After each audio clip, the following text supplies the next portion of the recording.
Hello, everybody. How you doing on this fine Wednesday? Whew. Okay, so I've been up since I think I woke up at 5 a.m. I've been up since 5 o'clock in the morning, um, re-watching and analyzing this debate that happened. I keep saying last night. When was it? It says streamed a day ago, August 19th. Okay, it was 2 days ago. Let me show you. Let me share my screen. Now, if you are not up to speed with the whole, Mr. Beast universe stuff, don't worry. I'm going to try and kind of make it to where you don't necessarily have to be. Okay, so here's the video. For all intents and purposes, if you're not up to speed on the Mr. Beast stuff, just be aware that there was a debate that happened last night, and I'll fill you in with what you need to know as we go along. And I don't think it was supposed to be a debate. I mean, even the title of the interview, it says, title of the video says interview instead of, obviously it doesn't say debate. That's why I keep putting debate in quotation marks. So why was I up at 5 o'clock watching this? Why am I so invested? Well, I don't know, I'm a little frazzled. As y'all know, I have been a part of social movements in the past few years. I've been a part of them for a while, but in particular, I really started this sort of activism in 2020 with the Free Britney movement. I became kind of like a leader in it, and then I also founded the Free Band movement. Both of them have been successful. Okay. So what I've learned in those 4 years since I started this social activism, social movement type of stuff is that there's all kinds of different ways that these movements get disrupted, we'll say. Sometimes it's through, like with the Black Panther Party, for example, historically, the FBI did infiltrate into it. Sometimes for the Free Britney movement, as we know, and as the New York Times has now reported, and as has been repeated in court documents many times by Britney's lawyer, the Free Britney movement in its very inception had been infiltrated because there were private investigators there gathering intelligence at the very first rally in April or March of 2019. Okay. So these are things that have been documented. These are not things that I'm making up. You can go and fact check on both of those. That's why I use those too. Now, I also have some anecdotal experience that I will not get into at this time. But in the learning about this stuff, realm of things, you have to learn about it if you're going to lead movements. If you're going to be a disruptor, if you're going to come out and try and change the public's opinion on a status quo type of subject or topic, you have to know what you're fighting against. You do. You have to know what you're dealing with. Okay. Now, why do I say that? Why do I say any of that? Because when I was watching this innocuous impromptu debate last night, I could have used it as a teaching tool for, different logical fallacies, different, we'll go through it. We'll go through it because, oh man, I have so many conflicting emotions. Shout out to Rabbit, 8 months as a member. Right. Some of them are called agent provocateurs. So yeah, like I'm burying the lead, but this is a live. This is what y'all get over here if it's a live. How long is this script that I did have? I'm not reading from this right now. This 7 pages long. I had started out the day thinking I was going to do this 7-page long. The script that's now 7 pages long. I'm not doing that today. It's going to be like an anti-movement tactics training guide where I'll talk about all the different ways that movements are disrupted and infiltrated and et cetera, et cetera. I have a whole little outline here, and I just realized that's just not the video I wanted to make today. The video I wanted to make today is just my reaction and my commentary to different points of this debate. Okay, so now I'm going to tell y'all what you need to know to get up to speed on this Mr. Beast stuff, just for the purposes of watching this video. I do have a Mr. Beast playlist, but there's probably more Mr. Beast videos out there on the internet today than Chris Chan videos. So take your pick if you don't want to watch my videos, okay? And go over there and watch one of them. But for the purpose of today's video, what you need to know, I'm going to get you caught up to the context right now so we can move forward. Mr. Beast, a big YouTuber, arguably the biggest one that's ever been. Okay. Millions and millions and hundreds, plural, hundreds of millions of subscribers just on one channel. It got 307 or so million. Hey, Nick. subscribers. So yeah, no, I'm actually live. Shout out to the mods in the chat for moderating. I am gonna try and move through stuff without getting too distracted with the chat, especially the first part of this. So if you are a mod in the chat, let's show them how we do it over here in the Queen's Court, if you know what I mean. Okay. So what was I doing? Okay. Getting you caught up to speed on what's going on with the MrBeast stuff. All right.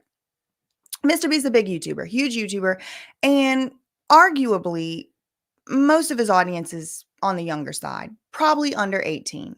I don't know. I've never seen the stats, but I have seen different places in videos where it's kind of people in the Discord was maybe 14. The average age of people that watches their videos, probably maybe 13, probably skews boy. I don't know. I don't know. That's just the common, lore about it. I personally am not a consumer of the MrBeast content. It's very difficult for me to watch it. Now, some of the videos I'll get into one day, which ones I, really did like, but for all intents and purposes, he's pretty much a children's YouTuber, but you wouldn't really be able to fully fairly say that because he doesn't do anything in his actual videos. I shouldn't say anything. That's a little bit broad sweeping, but there's some plausible deniability. Okay. It's not like he's out here like making children's videos, but you can see how it would be more appealing to children than not, if you know what I mean. Okay. So that's kind of what's going on. He does challenges. He does stuff with a lot of money. He uses a lot of cash. There's a lot of cash around. And a big component of his videos is these challenges. Sometimes he's doing the challenges. You've probably seen him. I mean, I know most people watching this going to know exactly who he is. Okay. But big component of this thing is that they have contestants do challenges. And now lately, you've probably seen, maybe you haven't, there have been a slew of allegations being lodged and thrown and tossed about at MrBeast, at Jimmy Donaldson, who is the guy who you would recognize as being called MrBeast. But MrBeast is an enterprise. Okay. MrBeast is a conglomerate at this point, a media conglomerate. Okay. So things have been coming out about these people, about Jimmy, and you've probably seen my videos. I've made a few. So for the purposes of what's going on now, okay, so there's been several former contestants and former actual employees, like fully salaried employees or whatever, who no longer work for MrBeast, come out in the midst of all of these allegations, okay, and whistleblow, about what they saw, what they experienced, what they faced. Two such former employees are Dawson, is Dogpack 404, and also Jake Weddle. You probably heard of them, probably seen them. If you haven't, if I was editing this video, I'll put their little PNGs up, but you have to use your imagination. Okay. They're calling Dawson the Temu content cop, and they're calling Jake Weddle, I don't know what they call him. He's the one that does the stand-up and stuff. Okay. So in the process of all of these allegations, MrBeast himself, Jimmy Donaldson, comes and apparently, this is what we're being told, this is what Jake Weddle, a former employee, said. Oh, I missed another important part you should probably know.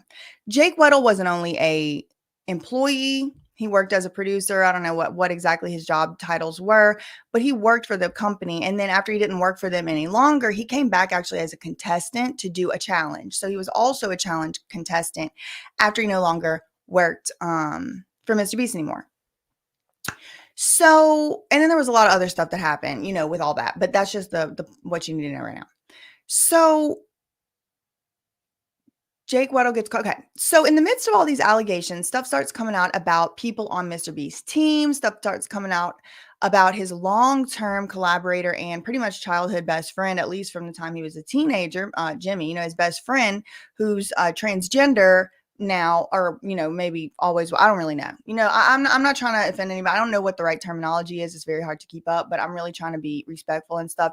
Would be Chris, formerly known as Chris, currently known as Ava Chris with the K Tyson. Okay, so all these allegations start coming out about Ava Chris, and I do want to take this opportunity to plug my other channel, BJ Investigates. We are working on BJ Investigates MrBeast the movie, so make sure you're subscribed to that channel. But when you see MrBeast the movie, that is my channel, but it's my other one that has like better editing and a little bit more preparation than this current live stream. Anyway, okay, plug. And it's absolutely shameless. I'm not sorry about it because it's very good content. I worked very hard on it. It's going to be the biggest project of the year, and it's going to be a disservice to your own self if you don't watch it. That's what I'll say. That's what I'll say. It's amazing that it came from heaven to earth, and y'all are going to get to be alive at the same time of Mr. Beast the movie. That's how good it's going to be. All right, I promise you, I'm not overselling it. Okay, so so these former employees start talking about Mr. Beast. One of them was a former contestant, Jake Weddle. And Jake Weddle he tells us, publicly that he gets a call from Mr. Beast himself, from Jimmy Donaldson. They talking on the phone for like 3 hours or something. In the meantime, in the midst of this phone call, Mr. Beast, aka Jimmy Donaldson, offers, quote, the rest of the prize money to Jake. Remember, I told y'all he had went and did a competition and all that, and then it kind of went sour, literally like a swimming pool full of pudding sour type of thing, or whatever it was. He went. I'm usually editing these parts out and only keeping the good stuff, y'all. Okay, it's like speaking of, Jake is a stand-up, so this is a YouTube stand-up over here. Also, just to be full disclosure, I have been a little bit like critical of Jake Weddle on this channel because I never do know what people's intentions are. Like, I opened up this whole thing talking about infiltrators and movement disruptors and distractors. And, I don't really know people's intentions, but I do know that it was around the time that Jake Weddle and Dawson Dog Pat came in that we weren't talking about Discord servers quite as much. We were now talking about, all this other stuff. And I did feel like it was a distraction. But that doesn't mean that was like a planted person hired, put in here. That doesn't mean it's an op or somebody paid. That means it's just could be still distracting. And just because I think something's distracting doesn't mean that somebody doesn't still have their First Amendment right to talk about what they want to talk about in particular, and especially if it's something that they went through and experienced. And I think it's important to the public interest. I think it's in the public interest and it's of public concern to talk about it. So more than one thing can be true at a time. And I do think I have kind of been a little bit harsh on Jake Weddle. I'm not particularly sorry about it, but I did need to mention that because it's going to seem like probably in today's video that we're about to get into. I mean, get yourself a cup of water, girl, because this could be several. I mean, I don't know how long it's going to be. Could be all day. Could be all night. Who knows? Could be tired of y'all in 10 minutes. No, I'm just kidding. So we are going to talk about it in this video. But essentially what's going on with, I don't lost my train of thought because I got to turn my notifications off. Sorry. Put a 1 in the chat if you too have been personally victimized by the Adderall shortage of 2024. If you know, you know. All right. So yeah, what I wanted to do is just respond to this debate. So basically what had happened was Jake ends up accepting some money from Jimmy, which I do have personal opinions about that I will keep to myself for the time being. But Jimmy basically offers him the rest of the prize money that he didn't win whenever he went to that competition. And look at all these ones, my people. I know, Edie. That's what I'm trying. I know. 1. If you know, you know. Hashtag solidarity. Speaking of social movements, girl, how are they going to do this to it? And I think the moon was a full moon and it's the retrograde means like everything. My God, no wonder these little boys are acting crazy on the internet. So apparently Jimmy Donalds, I'm just paraphrasing what Jake Weddle had said. But they're on the phone for 3 hours, him and Jimmy Donaldson. Jimmy apologizes, says he's sorry for the stunt and any miscommunications. He offers him the rest of the prize money. And I think it would have been in the amount of $190,000. Now, Jake took some of it. Again, I'm going to keep my opinions to myself for the time being of right now of what I think about my opinion on this. But ultimately, it wasn't my decision. I wasn't in the position to make the decision. So it really don't matter what I think. It doesn't, and it's already done happened. So it really, really don't matter what I think. I'm just over here to do my little reactions and my commentary. But Jake did accept $50,000 from Mr. Beast. And according to Jake Weddle publicly, the money has cleared into the bank account. Okay. So having all that in mind, I think that's pretty much all you really need to know to get into this debate. Y'all, it's just to let you know what to prepare for. I am going to be pausing this a lot and making a lot of commentary. Okay. If you don't want a commentary reaction video, I did already link down below in the description box the video. You can go and watch it. I'm not in it at all. Okay. So go. Bye. Thank you. Goodbye. Okay. So few things are going to be going on in my opinions here in the video. I'm going to be talking about logical and argument style, fallacy style stuff. And I'm also just going to be talking about my opinion on things and personal experiences that I have, had and faced with doing this type of work and these type of lines of questioning. I don't want to give too much away in the beginning. That's why I'm being a little bit vague. But okay, let me pull this up. Oh, which one are we on? My word. Okay. Huh. Let me just remove this from the thing. Yeah, okay, should be this one.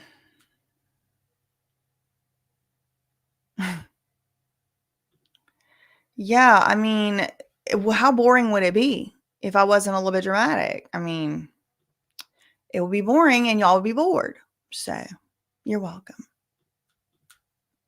Also, I'm going to have a little bit of unsolicited advice for pretty much everybody. I'm going to be considering myself the older, wiser, big sister, big cousin, queen of YouTube over here. And I'm going to give some unsolicited advice to all involved on their presentation style and argument style. I'm not soliciting any advice from anybody. I don't want it from y'all unless you are the Lord, unless you are the mothership. I don't take advice and criticism from people, but I will be giving out some unsolicited advice. And if you don't also take advice from people, then please feel free to disregard it and leave it where it's laying. Okay.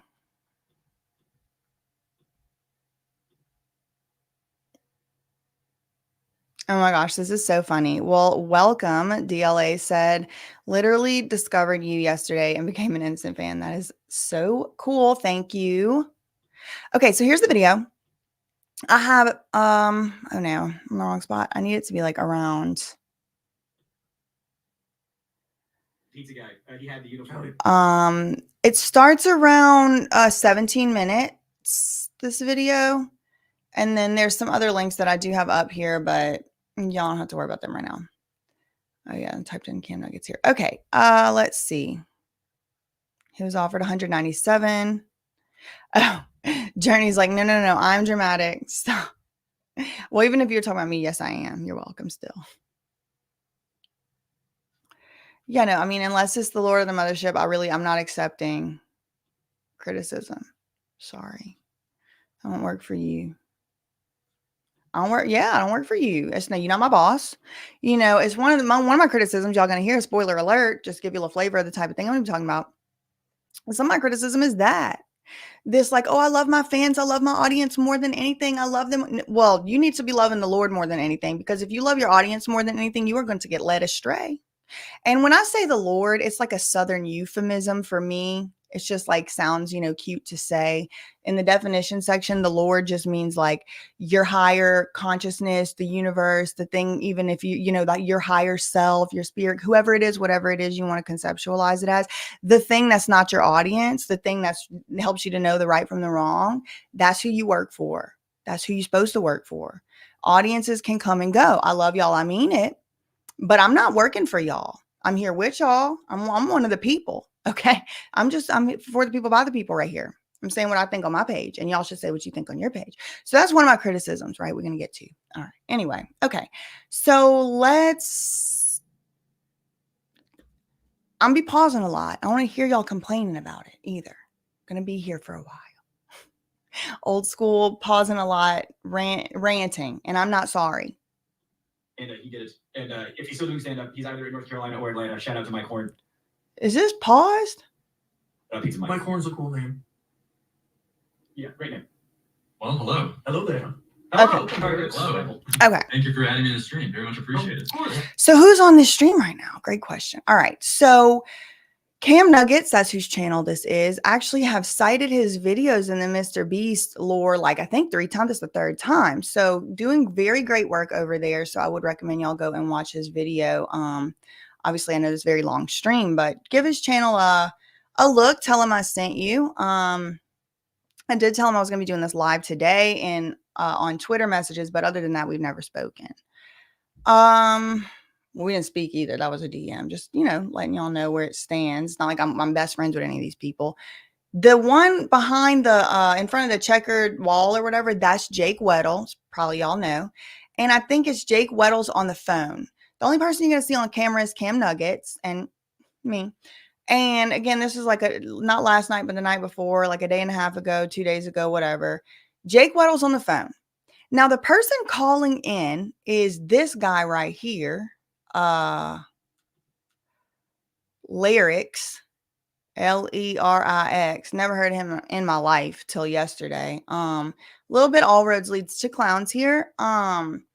What I will say about this Lyrix person is they do appear to be only about 21 years old. So keep that in mind.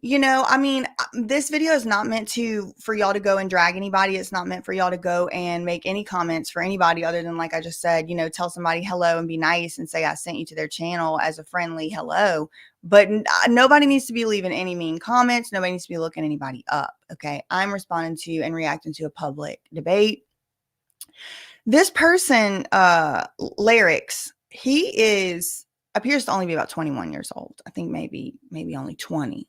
So I'm going to be, acting accordingly on that one. But at the same time, if you can't roll with the big dogs, you got to stay on the porch. You know what I mean? 20 is an adult. You could sign up to go and fight for the country and, sign your life away for that. So I think that if you're going to be playing with the big dogs, you should be able to do so, So I got to do them a little context. I just want to follow Travis commentary. Y'all are funny.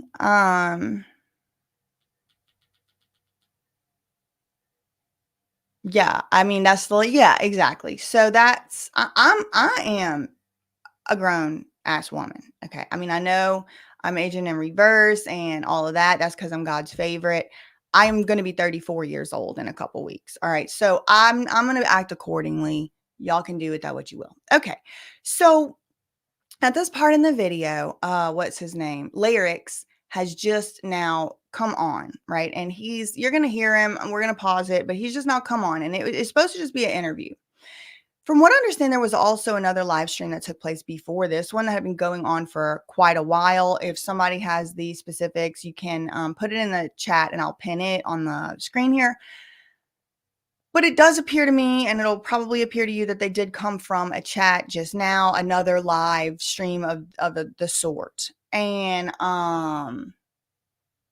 they do reference it. Just reading some of y'all's comments. I get so distracted. Let me cover them up. Okay. Shoo. Okay, so what was going on here? Lyrix just got in the chat. Okay. And from the sounds of it, from what I was able to gather without watching that previous live stream or whatever, from the sounds of it, it's almost like people are becoming critical of Jake Weddle for accepting the money and for other things. And so this guy, Lyrix, is going to come forward and kind of be the voice of the critics. And he's going to ask critical or, what's presented as tough questions.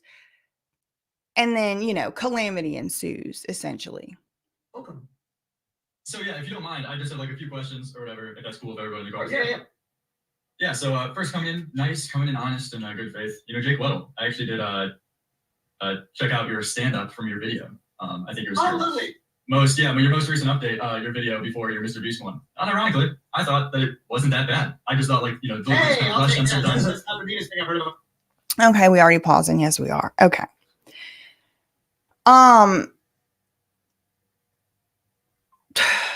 My expertise is my own thoughts and feelings. Okay, so do with this information what you will. This is just my opinion, but this seems like a negging tactic, kind of like before you even ask that first question, what's he doing? What's Lyrix doing? He is insulting. He's insulting. It's called a backhanded compliment. You might have heard it called that. where it's like on the surface, you're saying something nice, right? And you always hear that as a boss or a leader, you should do the sandwich, right? You say something nice, then you say the criticism, then you say something nice. Well, that only works if what you're saying is actually nice. And in my opinion, that this is not nice. Unironically, I didn't hate your stand-up. So I know a lot of y'all are artists, some of y'all might not be. So for an artist, a lot of times, and for Jake Weddle in particular, because he's very openly self-deprecating and openly self-critical, I would assume that this person, Lyrix, is trying to disorient Jake Weddle off the bat. Oh, I watched some of your little art. I watched some of your little silly little artsy wartsy that you do. Tee kiki. Yeah, unironically, I didn't absolutely hate it. Why would anybody even say that? That's mean. That's mean. It looks like something's wrong with him. Hold on. Again, I'm gonna be chalking this up to his age a lot. A lot. Because I mean, I have some other tinfoil hat theories. Excuse me. Lord. I have some other tinfoil hat theories, but I'm going to just chalk it up to his age. He's young. Oh my God, something's in my throat. And I appreciate you. But like some of the material, it was pretty good. If it would just been like delivered by, you know, a little bit more or confidence or whatever, I think it would have been perfect. So, sure. All right. Yeah, no problem. Giving compliments out the gates. But yeah, don't want to come across as too aggressive, but I do some, like, I guess, criticisms I feel like are fair enough for you. Okay. Y'all taking notes? You should be. This is where I would just like to bring to your attention. Oh my God, hold on.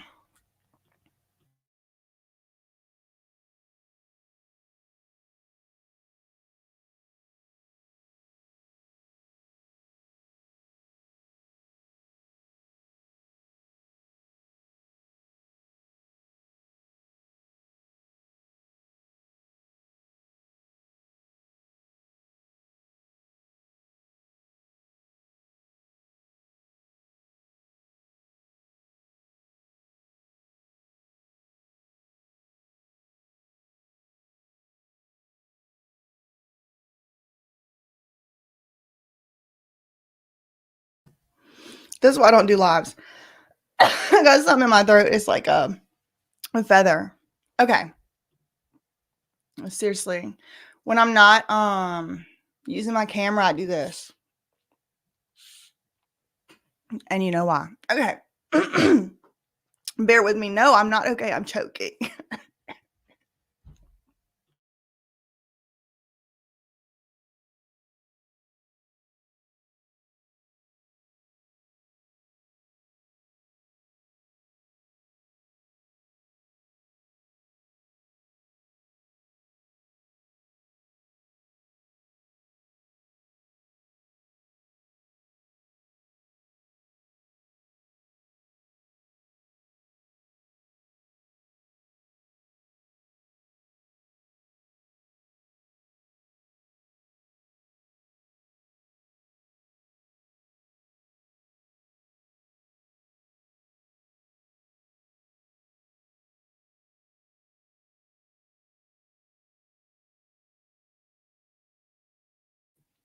Yes. I was going to blame P. Diddy's demons, but now I'm blaming CERN for sure. It was CERN. I'm just kidding. It was probably dust. Okay. I know. That's why I don't do lives. Okay. I'll probably have another coughing fit, but in the meantime. We can click on it. All right. So with this instance, I'm curious about with solitary confinement, right? I was curious. I need to start over. Hold on. Was doing a lot of the script writing and a lot of the structural stuff. Here's how the video starts. Here's the retention mechanisms, all that jazz. So Mike Horn was on the other team, the idea generation team, and because we needed a pizza guy, he had the uniform and he did it. And if he's still doing stand up, he's either in North Carolina or Atlanta. Shout out to Mike Horn. Shout out Pizza Mike. Mike Horn's a cool name. Technically had the ability to leave. Technically, yes. I want to keep using the word. Oh my God. That's what technically means. This wasn't a crime. I might have to upload. I might have to put the video into the StreamYard because it's like my mouse is like hacked. structural stuff. Here's how the video starts. Here's the retention mechanisms, all that jazz. So Mike Horn was on the other team, the idea generation team, and because we needed a pizza, he had the uniform, and he did it. And if he's still doing stand-up, he's either in North Carolina or Atlanta. Shout out to Mike Horn. Shout out Pizza Mike. Mike Horn's a cool name. Yeah. Welcome. So yeah, if you don't mind, I just have like a few questions. Okay. If that's cool. Hello. Okay, let me just.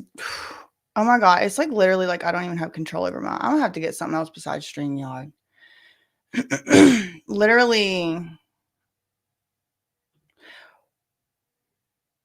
Is there a blackbird? It's not a blackbird. That's a tree. Y'all were seeing the tree yesterday. It's a tree over there. That's a tree branch. I live in the nature, y'all. Okay. So let's just start where the guy comes in again, because I just had the whole choking fit. Oh my God. Stop. Okay. Thank you for adding me to the stream. Very much appreciated. Of course. Hello. Welcome. So yeah, if you don't mind, I just have like a few questions or whatever, if that's cool with everybody in the car. Yeah, so first coming in nice, coming in honest and good faith. Jake Weddle, I actually did check out your stand-up from your video. I think it was your most recent update, your video before your MrBeast one. Unironically, I thought that it wasn't that bad. I just thought like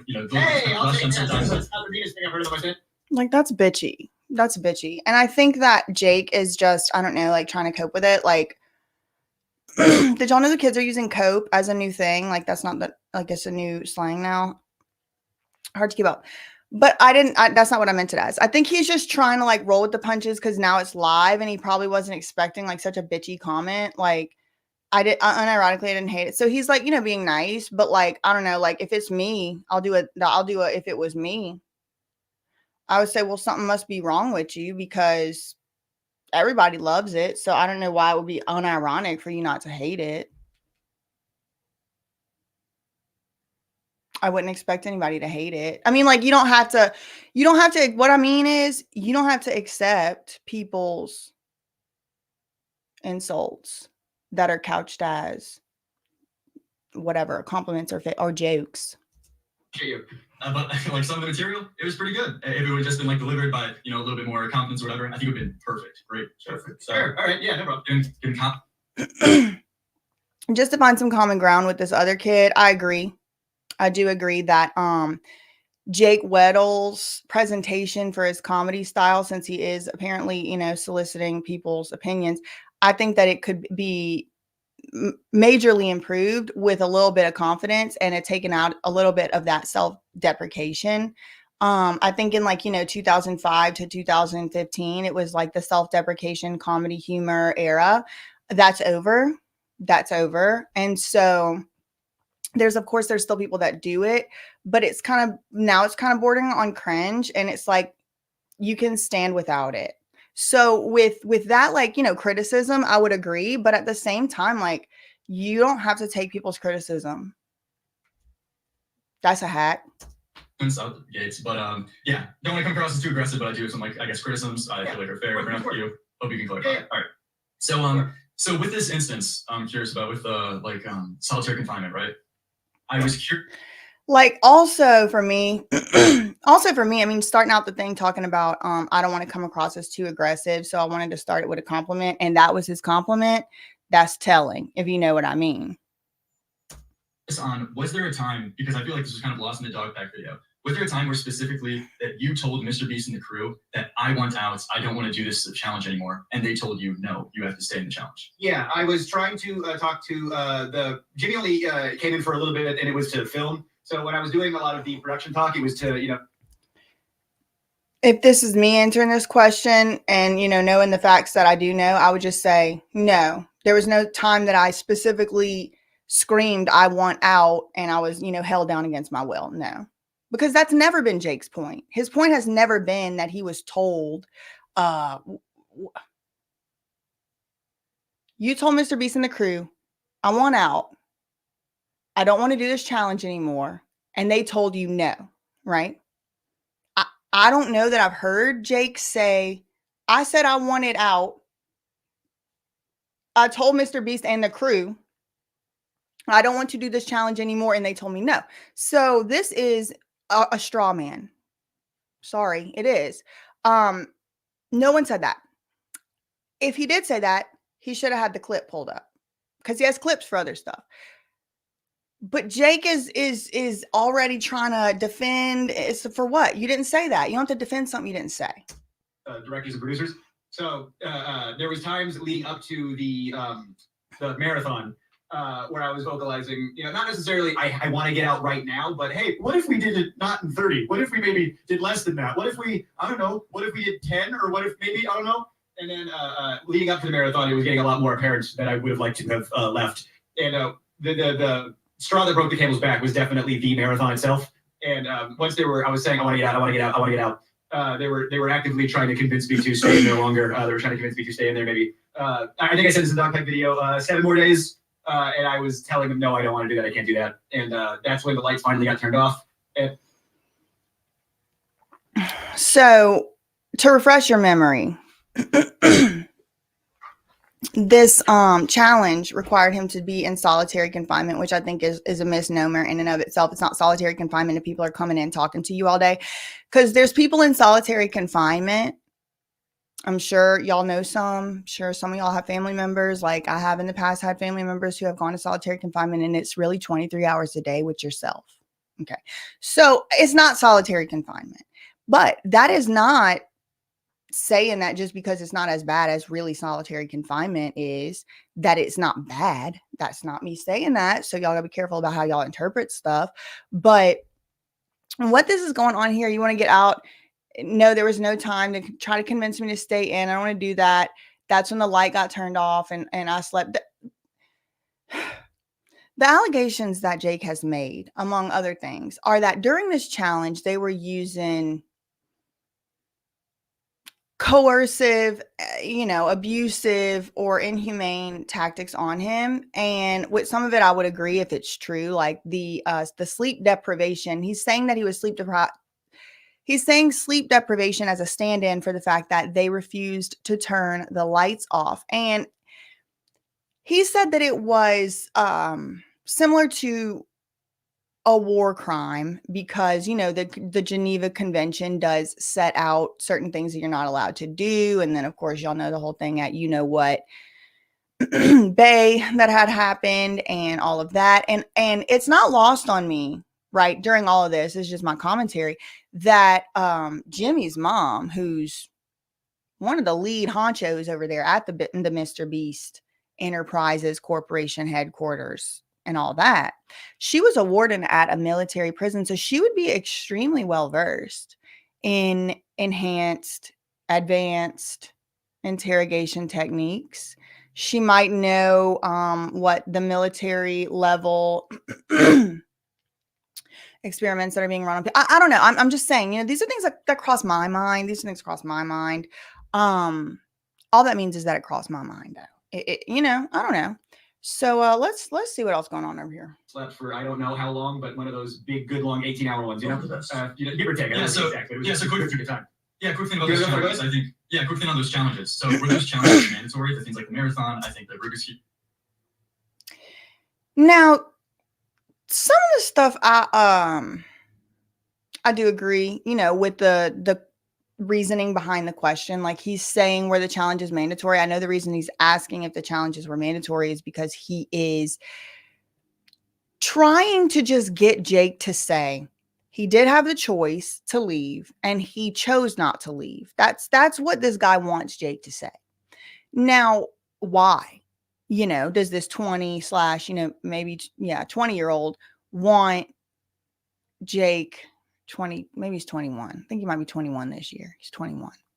I don't know. 2021. Why is it so important to him? Well, I mean, we did discuss that MrBeast has a young audience. Maybe he likes MrBeast. Maybe he's just, taken up for his hero or something. Your guess is good as mine, but it does start to feel soon like the guy has an agenda, and I think a lot of people were picking up on that. I was doing a couple of the challenges leading up to it, and again, this is the thing about the video. Technically speaking, on paper, no. But when I tried to not do the Rubik's Cube thing, he was, just do it. Just do it for the thing. I didn't want to do a lot of stuff that I was pushed to do. For instance, there was some Legos in there. I didn't ask for Legos to be in there. I didn't care if Legos were in there. And I was like, they would turn on the intercom and they would say, we want you to play with the Legos and build something. And the things that was I had a guitar in there. I had a sketch pad in there. So I was doing a lot of writing in there, and I was doing a lot of figuring out how to play the guitar. I learned how to play 3 chords. It was great. That's what I was spending my time doing. And then they were like, "Stop doing that and play with the Legos." And I was like, "I don't want to. I want this video making me feel better." Yes, something I So think there was is a lot of pressure to do stuff. But yeah, I'm sorry, what? Yeah. Okay, so you brought up the word pressure. So I feel like when making these allegations or talking about the situation, your wording is very important, and how specific the wording is very, very important. So, for example, there'd be a huge. Agreed, but it's kind of giving like, okay, so now the talking cheese wants to preach to us. Like, why is he so invested? That was my first thought.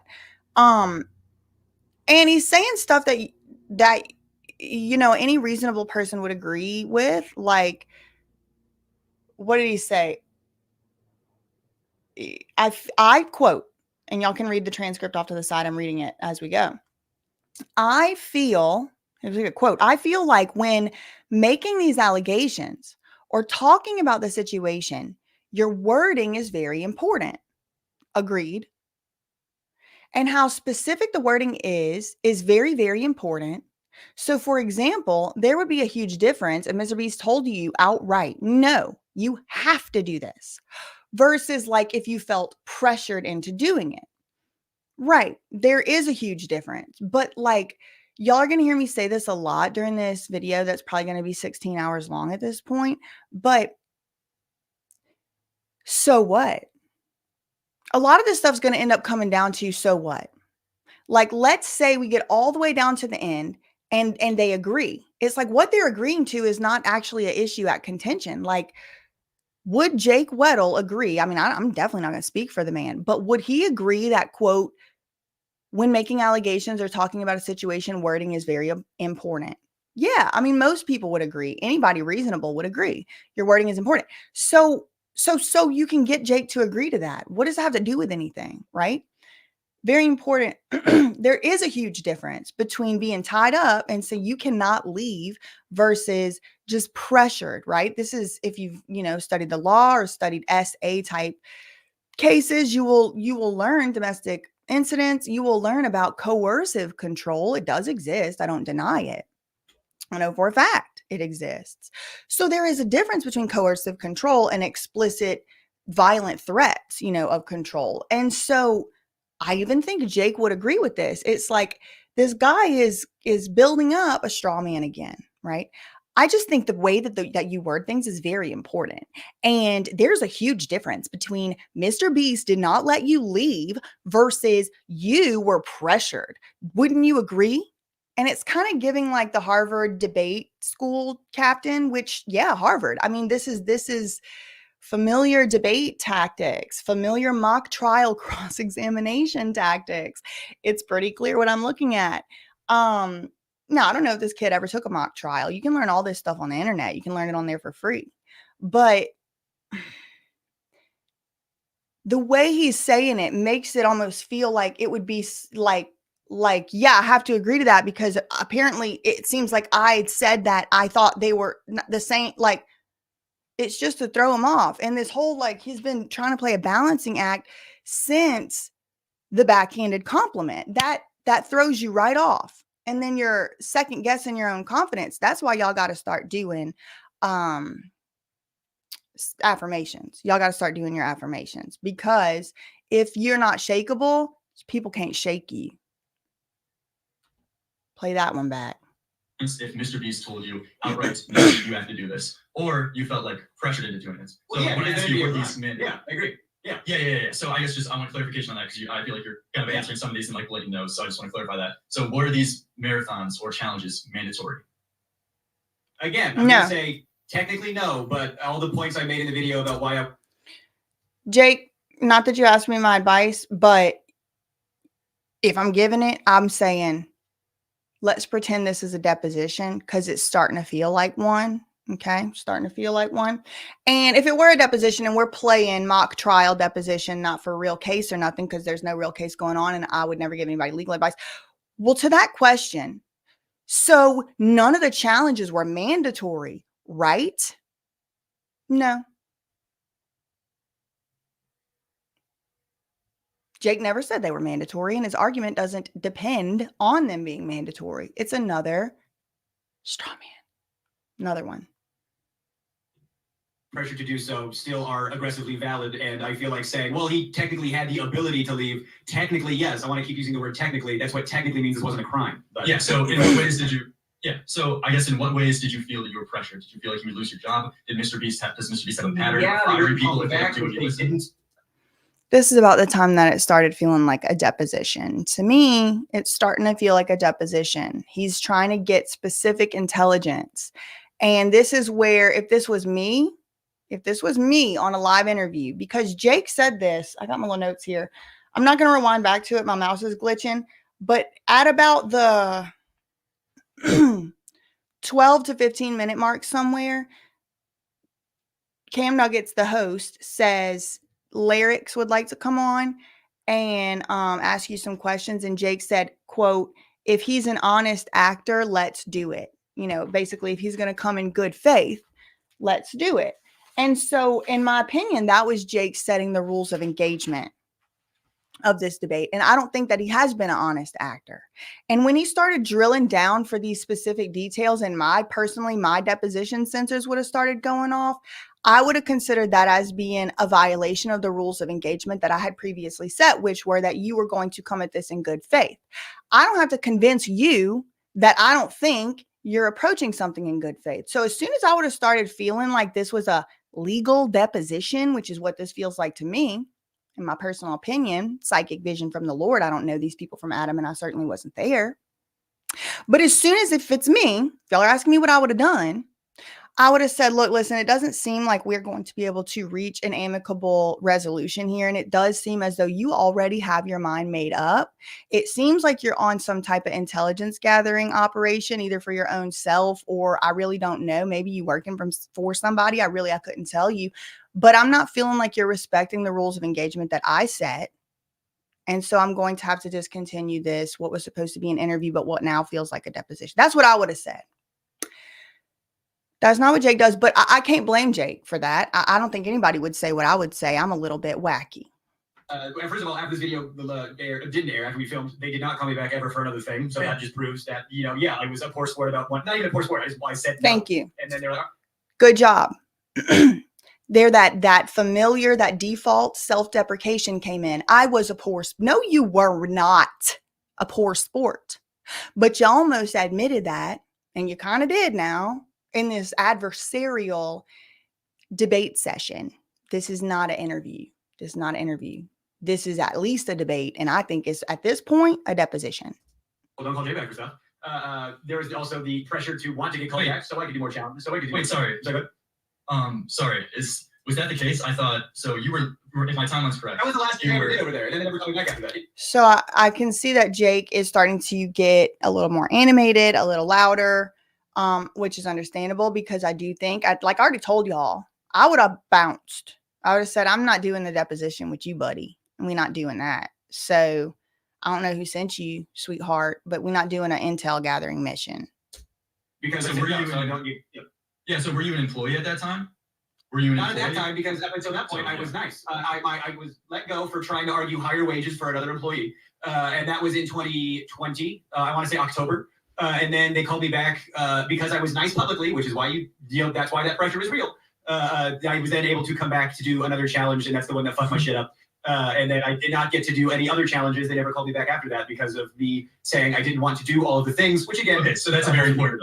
Yeah, so at that point, I think this is a very important detail to bring up, is that you weren't. I agree, and I'm very sorry if we didn't cover the first time. Yeah, okay, so. Jake, again, this is why I told y'all at the beginning, I have been critical of Jake because I think it's going to start seeming like I'm defending Jake. And I want to be clear that I'm trying to be middle of the road, right? I even went into this kind of like not really knowing what the deal was with Jake.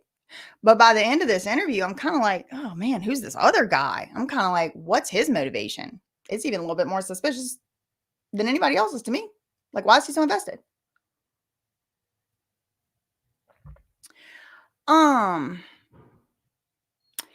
Jake's giving this guy too much ground too, just from like the sport of debate, like the sparring aspect of it. Like there needs to be Cam's doing a great job, by the way. He's being bamboozled. That's why the thumbnail says bamboozled in it. Okay. This is like you know, it's obviously nobody expected this. It's ambush.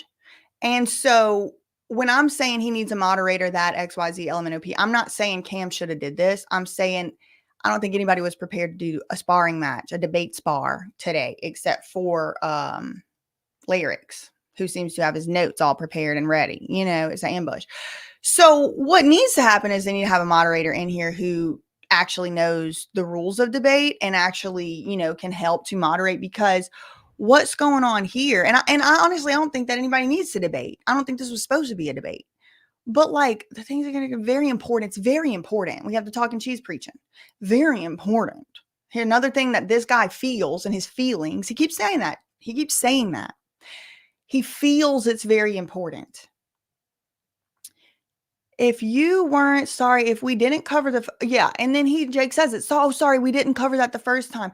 Whether he's an employee or whether he is a contestant, I feel like that's very important. Okay, well, your feelings. What's that have to do with me? You feel? So what? And Jake did cover that. He did explicitly cover that. But he's so like thrown off by this deposition tactic that he clearly hasn't had a lot of experience with, that he's if you've ever been deposed, if you've ever watched a deposition, these lawyers will have you thinking you did something wrong. And that's what's going on here with Jake. And the reason they'll have you thinking you did something wrong is because they're using mutated versions of military intelligence interrogation techniques, specifically called the Reid method, REID, and the UK-based method called the PEACE method, PEACE. But in the United States, and in particular the United States military and all of its agencies with the 3 letters, yes, ma'am, they use a specific tactic of interrogation technique. It's called the Reid method. It's named after this guy who invented it. Okay.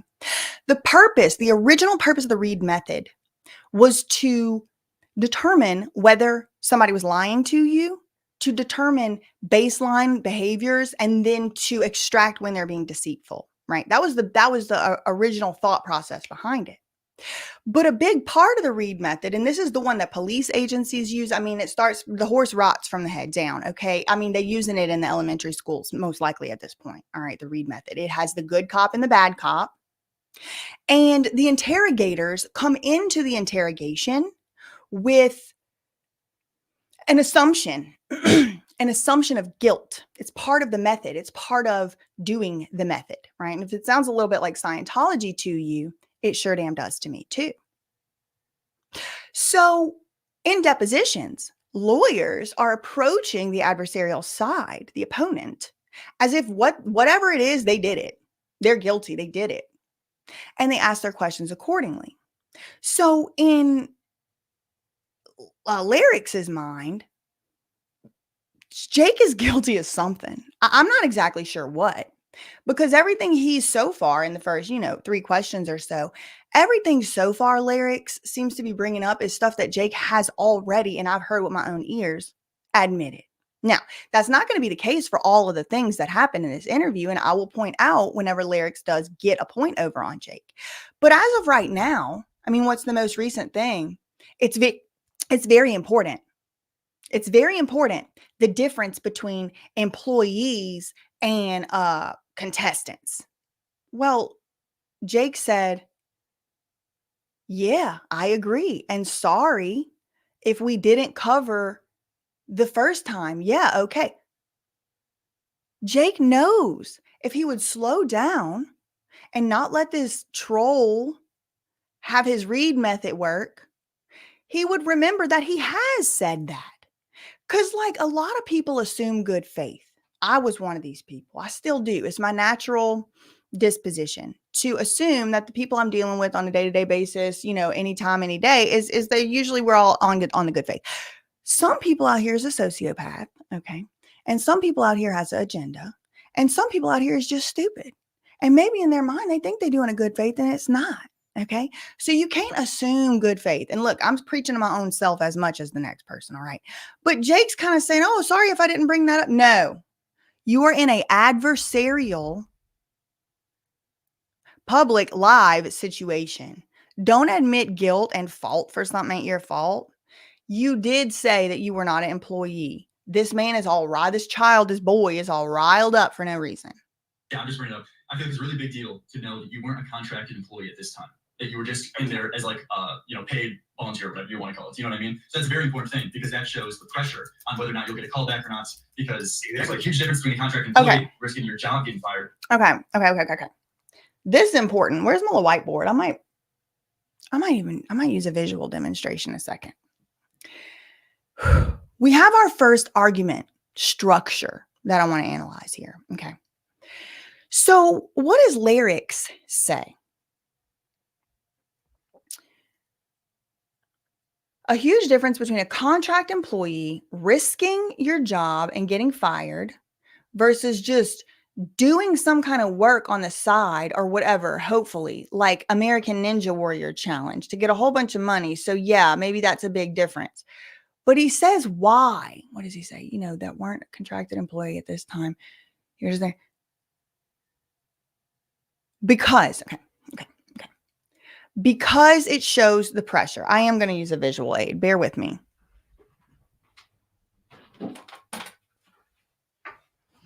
Because I want to start teaching y'all how to analyze the argument so that you can see it like a science, like a formula. I see arguments like a formula in my head. And it's floating around, like a lot of stuff floating around, but like the argument structure, right? Like the because and the, it all depends on it. Okay. So what's he saying? It's a really big deal. That's a conclusion. It's a really big deal. Okay. What is? That you weren't a contracted employee. Okay. So not a contracted. So what is contracted? It's hold on. I can only do one thing at once. Employee.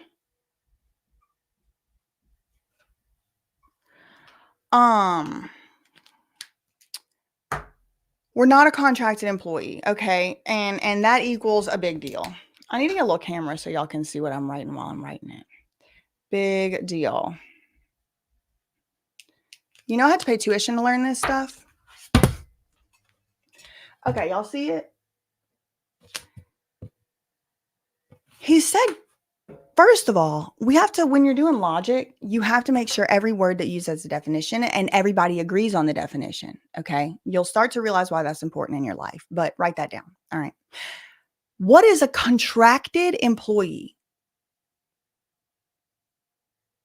Because I think that's two different things.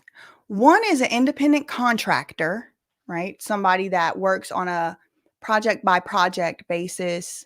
It's not legally an employee, right? And then an employee, somebody that you have employee, if you're a boss, if you're someone hiring the employee, then you have obligations to the employee that you wouldn't have if they were an independent contractor. The prime example of this type of thing is when you hire a lawyer. That's not your employee unless you hire them to work for you full time as only you, and you can direct their work and you can direct what they work on, right? But if you just hiring a lawyer for your one case, they got other stuff going on. You're not telling them where to be and where to report and what office they working at and worrying about their health insurance, right? So there's an independent contractor and then there's the employee. Okay, so even just the question in and of itself needs to be unpacked more. So you weren't a contracted employee. So that's the first little bit that I would need more info on. But then he says it's a big deal because, okay, point number 2, it's a big deal because it speaks to the pressure. And why does the pressure matter? It loops back to his question, his conclusion he's still trying to make. And this is what made me say this is definitely an interrogation. Okay. We have moved up beyond deposition, and I think it's an interrogation because what he's really still pushing on is you could say no. You could walk away, right?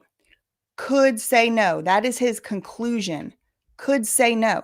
There are other ways to say this, right? You could say no, you could walk away. It wasn't mandatory, right? Language is like magic, right? But all those words just represent the same structure of argument, okay? You could walk away. That's his conclusion. That's what Lyrix wants Jimmy to, what's his name? Jake to say. You could say no, but Jake is like, no, no, no, no, no. There's pressure. And then Lyrix is now trying to pull out that prop from up underneath his argument, right? If there's pressure, that means maybe you couldn't say no, or maybe the ability to say no slid down the argument structure, okay? Some people are going to get that. Some people are going to be like, girl, move on. So this guy is saying, and this, I wanted to spend some time on it, which we now have, because this will come back up when we get to the Dawson debate, which is coming up soon, the dog pack debate. We're going to talk about this same argument again. And I want y'all to remember talking about it here, because it is Lyrix who is saying, quote, it's a really big deal to know that you weren't a contracted employee, which what's a contracted employee? Is it a contractor or an employee or a contestant? I don't know what it is. Is it talent? Is it an actor? It matters. It truly, deeply matters what his legal relationship is with the MrBeast company at this time. For what? In case they want to sue him, or in case he wants to sue them for unlawful employment tactics. Think about it this way. Let's say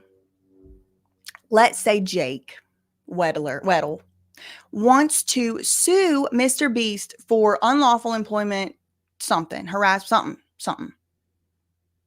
There's certain duties that MrBeast would owe to an employee, right?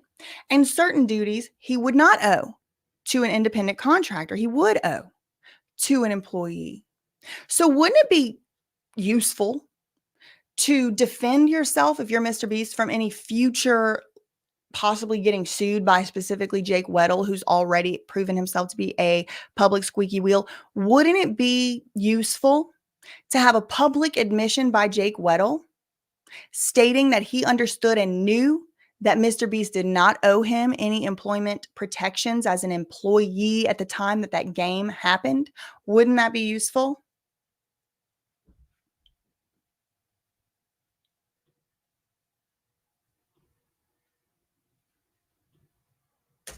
Versus just doing like some kind of work on the side or whatever to like hopefully like do like an American Ninja Warrior challenge to like get a whole bunch of money. So that is yeah, I feel like that's a big difference. And I, to be 100% honest, I kind of have a hard time wrapping my head around the fact that I guess you didn't have the ability to say no. So could you? And that's fine. Make me Okay. I know, yeah. That's it. Jake's instincts were right. Thank you, Amber TSW, for the 5 memberships. If you got a membership from Amber TSW, make sure you tell her thank you. Shout out to Amber. Yes, feel like you're back in college. That's it. The end. Jake's instincts were right. That's what he should have said. Okay, well, I've told you my reasons. If you have a hard time wrapping your mind around it, maybe you can go watch some of my videos. I've said it many times, and I just don't feel like we're going to come to a resolution on this. Thank you.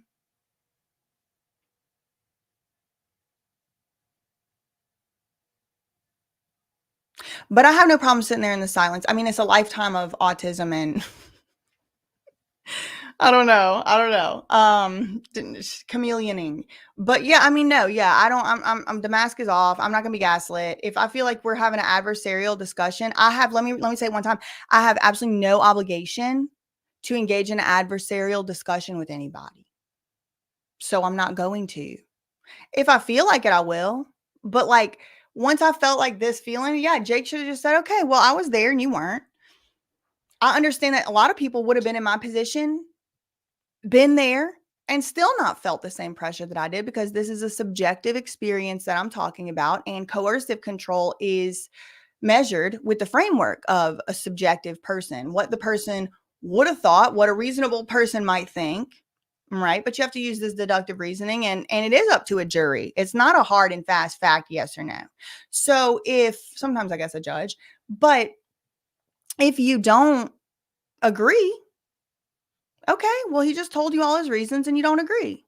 there really was no reason to continue. There really was no reason to continue this discussion. In my opinion, I think Jake was a little bit trapped, a little bit put on the spot, and so was Cam. And I think that he was trying to seem like he was being a quote good sport, not being a poor sport. So he went along with this tomfoolery, this buffoonery. But he didn't have to do that. And I would advise him, if he's asking me my unsolicited opinion, you don't have to do that. And if people have a problem that you took money, and if people have a problem that you didn't feel like you could say no, as long as that's true, so what?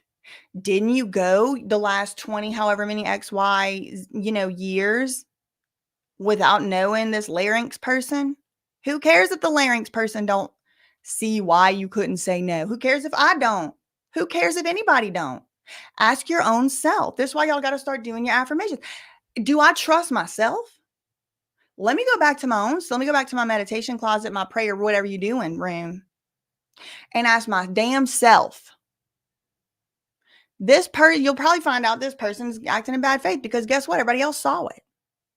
All right, I'm about to take an intermission to go to run to the restroom, so y'all can do that as well. I'll see you back in 2 minutes.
Okay. Could you make me understand like why you felt that you couldn't say no to this song? Because I feel like the agency towards everybody is a very thing. I was the head writer for a while, and when I was the head writer, I always found it really, really difficult to pitch stuff to Jimmy, just because Jimmy is very, like, the way he speaks to people is very, like, I don't want to say, like, other people have come forward and say, like, Jimmy talks to the crew really, really shitty, and I just think he doesn't, like, have the thing in his brain that tells him to talk to a certain, like, he doesn't tiptoe around feelings, right? And that can come across very, shitty. So I also think this could also just be like a general intel gathering mission. Like, does he have a reputation, right? Did he have a reputation for yelling at people? Did other people talk about him doing that? Like, it's just, I just don't see what good could come out of it. From this point forward, is what I mean. I had a really, really hard time pitching stuff to Jimmy just because of the way he spoke and the way he is. So in that regard, he's this millionaire boss who is he does my paycheck. He is this also like a rich.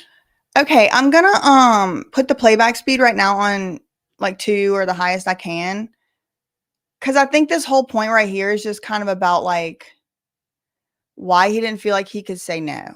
And I think the answer to that argumentatively, the argument answer to that should just be, I've already given you my reasons, and I don't want to, if the ones I already gave you aren't enough, all the rest of them that I would give you won't be enough either, because I already gave you the best ones and the strongest ones. And if you get it, you get it. And if you don't, you don't. Thank you. Have a nice night. So I'm going to speed it up to 2 times just till we get to the next question, the next point. Just so y'all know. Ugh, this mouse. Essentially, he's younger than me. And so there's that anxiety that comes from letting down the guy who has all of the money. Me, somebody who has, grew up on food stamps. I mean, here's the guy who I have to make happy in order to, get the things I want. So, Yeah, just so we're like, do you think Mr. Beast is responsible for your anxiety there? Because I feel like that's an unfair thing to describe Mr. No, Beast. he's responsible. Okay. So this is why you don't keep giving people reasons when your first reasons wasn't good enough, because he's going to use now every opportunity that he can to insult and backhanded slap down Jake. So Jake's like, well, and I have anxiety, which if we are talking about the law legally, anxiety or a medical condition, which anxiety is it's called the eggshell plaintiff rule. Okay. So if you are in a civil case with somebody, it comes from the fact that this kid had a rare bone condition back in the day, and his classmate kicked him in the shin.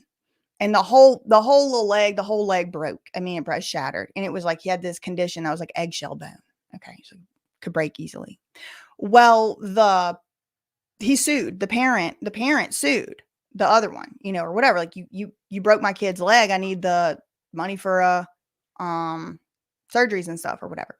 So in that case, the argument was that, the defendant, the people that got sued, they were like, whatever, how is my kid supposed to know that you made out of eggshell? And ended up finding out, ended up being decided by the Supreme Court, the eggshell plaintiff rule, that if you do a tort upon someone, which is like assault or battery or whatever, then you take the plaintiff as they come. You take the victim as they come. So maybe they have eggshell bones, and that's why you don't go out around, scaring people or whatever. Or maybe somebody has a heart condition, you make them have a heart attack. Yep. You better be able to assume that anybody could have a heart condition that you might be doing something to. Okay. So even from a legal perspective, Lyrix is a little bit off base on this one, because it actually does matter. It does matter that an employer, if they did something that could cause civil liability in a legal context, this is not legal advice. This is just what I learned, studying for the bar and all that and going to school. It does matter. It does matter. If Jake were to decide to sue, it wouldn't matter that he had anxiety, and it wouldn't matter that he didn't get the anxiety because of Mr. Beast. Mr. Beast has to know, as a potential, defendant in a civil liability suit, that he takes his plaintiffs as they come. So if he, and it even comes, even if he don't know, even if he doesn't know. Now, on top of that, if he does know about the disorder or whatever, the anxiety, the heart condition, and he still acts accordingly, then it's even heightened liability. Okay. So a little bit off base, Lyrix. I appreciate the enthusiasm, but that is important here. And also, Jake is saying, yeah, I would agree. I'm not saying Mr. Beast is responsible for my anxiety, but I'm saying I have it. And you're asking me why I didn't feel like I could say no. And that comes into play. And then this guy, Lyrix, is like, yeah, but that's not Mr. Beast's fault. And it's like, but that's another straw man, because who said it was Mr. Beast's fault that Jake had anxiety? The only reason he brought up anxiety at all is because he's already exhausted all the other reasons why he felt like he couldn't say no, which are either good enough for Lyrix or not. Like, he don't need to keep going, because you've already used your big guns. You've already used your big reasons. And so everything now, if the first ones didn't work, it's not going to diminishing returns, Jake. Like, save your energy, in my opinion. I'm just saying I had anxiety. Okay, I think that's a fine factor, but I don't think it strengthens your points, because you can't put that responsibility on Mr. Beast. Yeah, I'm not good. I'm talking. I disagree. Lyrix said, I hear you, but I don't think it strengthens your points, because you can't put that responsibility on Mr. Beast. But Jake did not put that responsibility on Mr. Beast. He said he felt pressured. And a lot of the responsibility he did put on was on other people, the producers, the Reed or James or whoever it was, the financial pressure. There was a lot of different pressures that the anxiety could have exacerbated that had nothing to do with Mr. Beast. And so it does strengthen his point to say the conclusion, right? What's our argument? Could he say no? Could he say no? Well, Is anxiety a factor to make someone feel like they can't say no? Absolutely. Absolutely. We all would agree. Okay. So it does strengthen his argument. Just because it hasn't been caused or it hasn't been alleged that it was caused by Mr. Beast doesn't mean it isn't a factor. And this sort of nitty gritty down in the weeds analysis is the reason why I decided to make this into a live, because I just want to get it all out and not have to edit through all of this. But this is, expect more of this as we go. Yeah, so the thing about that was like, yeah, there is that like anxiety or whatever. But it's also like, there is a video that's happening right now. Like, I'm just on my own aware of how much money goes into this. I myself am aware that there's a production schedule. You know what I mean? So there's like the aspect of not just like shooting down, but like the entire business down. So I want to do this work. There's also the pressure of being in the video myself, and because I was somebody who's always cut out of videos. And this is just more of Jake. I think exhibiting that he does operate in good faith, saying, I signed up for this to some extent, even though it wasn't what I thought it was going to be, even though I felt misled, even though I felt tired and whatever. Like, I'm looking around, all these people, this is their job. They're my friends. Some of them I knew. I know what goes into this. I know how much work, and I don't want to be the one person that lets everybody down. So that is a pressure. That is a pressure. And just because I have made the true statement that that is not the same type of pressure as an adult on a child, it is a pressure. It's well documented that social pressure is one of the strongest pressures. If you don't believe me, go look at the declassified files. The video coming out would have been huge for me, even though they weren't allowing me to hit plug, they weren't allowing me to have my handle up there. Like, this is now he's saying, I think the least convincing argument of all, which again, he should have just said, if my reasons so far haven't been enough for you, I don't think we're going to come to a mutual resolution. I appreciate your questions, and I think we're going to have to agree to disagree. Have a great night. I'm feeling drained and I'm feeling tired. But now he's saying, well, I wanted clicks and clout. And he's going on record. I mean, not technically on record. He's not under penalty of perjury, but he's saying it. He's saying, I wanted to put my handle up and I wanted people to see me get views and stuff. And it's like, well, now, I mean, that don't look good admitting that. And it's like, maybe it's true. I'm not trying to say people should conceal the truth, but I truly, in my opinion, despite what, criticisms I've made about this man, I just don't feel like that is the number one reason for why he felt pressured. Like he couldn't say no because he wanted clicks and clout. I think the number one reason was the money. I think the number two reason was that he felt pressure. I think that. I don't know. I wasn't there. I've never been inside the man's mind. I never did an auditing session. This is my personality. People are going to see it. And so, yeah, there was so many pressures to continue. And we didn't even talk about the fact that if I do this, I get what I was told is $300,000. So, yeah, to be fair, what I'm hearing so far is a whole bunch of, the pressures that exist. So, yeah, that's fine. But what I hear so far is that these are a bunch of internal pressures that you have. I don't think you can pull Mr. Beast. Yeah, it's like okay. I wrote notes on this internal pressures. He's saying, I'm hearing that Mr. Beast didn't cause any of this. This is all just internal pressures that you're making up in your own little silly little mind. Essentially. I wrote notes on this part. Let me find them.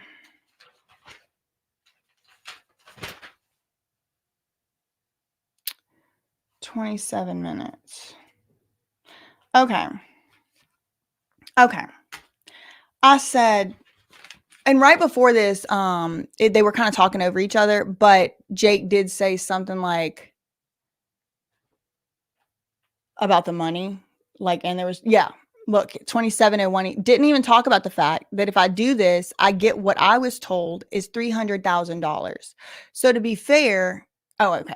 So he's also saying there is also financial, right? So I wrote down in my notes here what Jake's argument, what his response was, right? So you didn't have the ability to say no. He wanted to understand it more. Jake's response was, number one, anxiety. Number two, a lot of money, time, energy, and stuff went into the set, and he wanted to be a good sport. Then clout, he wanted clicks and clout and his handle on the board. And then financial, the $300,000 prize money. And so then Lyrix comes out and says, well, that sounds like a whole bunch of internal pressures. Internal, you made that up. But I would disagree, because a financial pressure is not internal. People externally need money or else they get kicked out of their apartment or their house, or can't keep the lights on, or can't send their, kids to get the school supplies or what. I mean, that's not That's hardly an internal pressure. I don't know how much this kid would know about that at 20 years old, 21. I knew a lot about it at 21, about financial pressures. And I would also say that the group pressure, which is what Jake really focused on. He really focused on this in his first interview with Dogpack. He focused on it, how the group was pressuring him, how the producer was pressuring him, how they were saying, I'll just do it. How the editors would come and say, haha, tee kiki, we got a funny edit of you. It's a horror edit or whatever. So that's a big part of it. And that has nothing to do with internal pressure. That's nothing to do with internal pressure. So this guy is starting the foundation of his argument off on a false premise. And the false premise is that $300,000 prize in the capitalistic society we live in is an internal pressure. And another false premise is that group coercion, group persuasion, suggestive tactics are internal pressures. Those are not internal pressures. Now, some of what Jake described is internal pressures, just not them two. And so those two, basing his argument on two of those false premises, ultimately makes for not a logical, not a sound argument. Out of a vacuum. These pressures exist because this is a company that Jimmy built. Jimmy built this company, and the pressures come from the way the company operates. Because Dogpack makes a great point here. You also made a great point in the video. You actually pointed out the fact that MrBeast is all about content. So like he films all this from the content perspective. And so Dogpack actually said here, if he said no, the company that employs his friends will take a $500,000 financial hit. The challenge flat out. So now they're just arguing about money. I'm gonna skip ahead a little bit.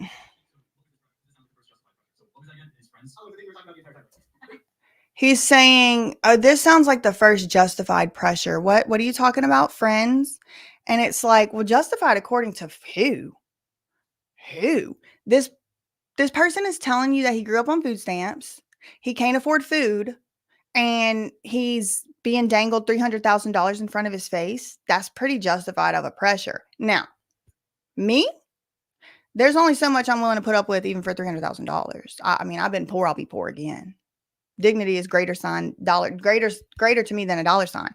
But that's me. This is more of that jeering, more of that insulting. This sounds like the first justified pressure. To who? To who? Because Mr. Lyrix wants to come out here and act like he's Mr. Logical Reasoning and all of this, but all his points are based on the fact that he feels like something is a big deal and he feels like something is justified, because justified means sound. And I think it's sound to say that $300,000 being dangled over you is a pressure. I think that you have to concede that. And if you don't concede that, you seem not credible. Because look me over here. I have criticized Jake. I have. Yes, I have. But I'm not 100% wholesale criticizing him, because you can't even, Lyrix, can't even give him a compliment, can't even say something nice without it being also an insult. The idea that when MrBeast films content, did you ever read into that long contract that leaks Lyrix about the, like, it was like a 42-page document with the notes not being known and all that stuff? Yeah. Yeah. So basically in that, like, he points out that almost every single thing, every day of work and whatnot, all of this ends up being like millions of dollars worth of like effort and work. And so I'm guessing that Jake is saying that he was scared to, mess up and make MrBeast look bad, waste money. Yeah, the business model, the document that was released, that is how Jimmy operates full chessedly, and so that was being applied to me, and he knows how how it didn't apply to me, how the internal stuff, how the financial stuff. Like, to say that there's no pressure, to say that all the pressure was manufactured by me, I can go to it, but that's it. Well, here's the thing. I don't think it reaches that higher bar when MrBeast is held responsible. Because of what you're saying, it sounds like MrBeast can ethically run and challenge. Again, the guy says, I don't think it reaches that higher bar when now MrBeast is held responsible, because with what you're saying, it sounds like MrBeast can't ethically run any kind of challenge. Well, that's a lot of logical leaps. But why are we devoting so much time and energy to this man's feelings, this boy's feelings? I don't think we got to talk about his thoughts this hard. I would say, well, you can keep not thinking it, baby. Keep not thinking it. Thank you for the $50 super chat, Amber TSW. Well, yeah, no, I also don't like the way he does challenges too, so I'm just insisting on that too. I think we should take a camera in one person's face and make him dance for money. I think it's fucking weird, but that's just me. Okay, so do you think there's any ethical way that MrBeast would be doing these challenges? Yeah, so the fucking camera. Don't do a challenge. Don't just fucking don't make this the right thing to do. Don't make fucking content out of it. Or if you're don't do fucking yacht videos. Don't do $1 million fucking. Now they're talking about. I think Jake just misunderstood this question, so I'm gonna just roll through this section. videos later, because that's ridiculous too. If you're going to do charitable work, if you're going to do work that helps the poor, and you turn around and go, this is what a $1 yacht looks like, hang out with Pete Davidson, yeah, fuck off, that's shit. Okay, so no, you don't think you can do it? It's well recorded now. No, I said time and again, I think the business model is in itself, that Jimmy invented the business model. Okay, so yeah, so far I've heard just like on psychological, and if you want to read that point, like how his friends would lose out on the money too, I'd appreciate that. 'Cause I don't think that fully got fleshed Well, out. so the company would take the financial dive of not having Jimmy's videos, dude, like the ad revenue on Well, those dude, videos. well, okay, but the thing is that yes, that is true. I bet you did feel a lot of pressure that you didn't want to cause like your friend or buddy in the past, Mr. Beast, any kind of money by failing this challenge. I get that. That's 100% pressure. But the thing is, This is where I started to feel like this feels like Scientology bull baiting. And you know, there's a lot of actors within Scientology. I'll just say that. And you know, there's the whole like Mormon Scientology allegation link up, and then Mr. Beast is partnered with the LDS Church for their charity Just Serve. But that's coming in the movie, Mr. Beast, the movie that's going to be on BJ Investigates coming soon. The way he words this, he says to Jake, the thing is, yes, that's true. I bet you did feel a lot of pressure, that you didn't want to cause like your friend or buddy in the past, Mr. Beast, any kind of money. You didn't want to, he said cost. I'm reading the transcript. By failing this challenge. I get that. That's a, so many levels and layers of loaded. You didn't want to cost him, your friend in the past. He's not your friend no more, but you still so desperate. You don't want to cause him any money loss by, quote, what did he say? Failing this challenge. So he's saying any non-completion of this challenge is by default your failure, right? And that it's so subtle, and it's happening live and publicly, and it's all these insults flying at you. Like, unless you are well versed in the debate world, in the mock trial, if you're a lawyer, if you do depositions, if you've been deposed a lot, you would get very thrown off by this. And this is why, I mean, this was like expert level. Now, I mean, the question becomes, where on earth did this 21-year-old YouTube streamer learn these tactics? I mean, some people are born as a prodigy. Some people are born with a gift. Some people are just good superstars at this. But it's like, wow, it's almost like somebody who understands the Reed method of interrogation techniques really, really well wrote the exact order of these questions, including the insults. But what do I know? I mean, that would be such a silly thing for me to try and imply. I would never imply something like that. Would be stupid for me to imply. Because that high of pressure, but then Mr. Beast is now held responsible for doing like an unethical, like fucked up challenge. In that, And that's you know, that's where you come from, and I disagree, and that's fine. well, yeah, but do you understand my perspective on how like I do. I disagree with it. like put that responsibility on Mr. Beast? And I see where you're coming from. I disagree, and I hope you see where I'm coming from. Whether you disagree with that, that's fine too. Yeah, so I just think like personal agency, erasing that, you have to reach a really high bar to take away someone's personal agency. Sure. I think Jimmy Am I definitely saying- the way that he grows, lady. A straw man. Who said, quote, take away someone's personal agency? Where did someone say that? Who said that? Who even said that? And I will tell you as a little bit of a spoiler, a little sneak preview, what's it called? Foreshadow. I will tell you a little bit of a foreshadow. Dawson, he either got experience with this, maybe his dad is some type of lawyer, I really don't know, but Dawson has a little bit better instinct on this, because he starts to take the bait and then he goes, play the clip. What are you even saying I said? What are you even saying I said? And that's what Jake needs to do next time this happens. What did I say exactly? What are you trying to say I even said? Because your quote, you just said, quote, I just think like. Personal agency erasing that you have to reach a really high bar to take away someone's personal agency here. Sure, I agree with you. Where did I say that someone took away my personal agency? I'll wait for this timestamp. I don't remember saying that. Maybe I did. I say a lot of shit. Maybe I did. But I need to know exactly what it is. Because right now we haven't agreed upon a definition of something that I even said this. It could be a false premise. I need proof. It's interesting because this guy, Lyrix, he is going to want to have proof coming up from Dawson. You said that with no proof. But look at all the stuff that he's just laid out in the first 15, 20 minutes of this on Jake with no proof. Have y'all seen him pull up any proof? Now, he did at 1 or 2 points offer to bring up a video. But he has not brought any proof forward. Jake is doing his own self a disservice and doing a service to this Lyrix, because he don't have to agree to any of this. It's like when the bill collector comes around and says, you owe the hospital $20,000. Like, let me see the receipt, because I don't think I owe them $20,000. I think you made that up. Where's the receipt? Let me look at what you're trying to say I said, because I don't remember. I don't recall. This is not legal advice. This is just for if you're in a public interview and you're asking me my PR consulting unsolicited advice. Yeah, and like the reason I just want to on this is just it's really the allegations say like you should be sued by your agency, and in a sense kind of like force you into doing this. But yeah, I agree. That's why I love it. Yeah, and then I'm not girl. I'll talk to Jake if he ever wants to offline on why he shouldn't have said that. Cheeks McGee says, when you're talking to somebody like this, you have to ask just as many questions back. And this is excellent advice. Because do you know what the definition of an interrogation is? In some circles, I mean, obviously, it's not one universal one. But let me read it to y'all. I did type it down just earlier. When I was reading the Mechanisms of Social Movement Suppression, published by Oregon State University. The definition of interrogation is as follows, quote, an asymmetrical form of dialogue such that the goals and methods used by one side are different from those used by the other side. One more time. An interrogation is an asymmetrical. It's not symmetrical. A non-symmetrical form of dialogue, two people talking. Sometimes interrogations obviously can have more than two people, but dialogue means die too.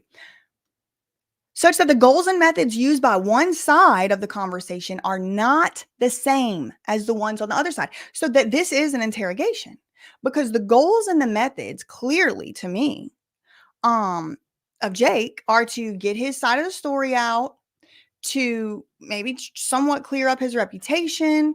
And the goals and methods of Lyrix are to, I don't know. I mean, it could be, your guess is as good as mine, but it ain't that. It ain't that.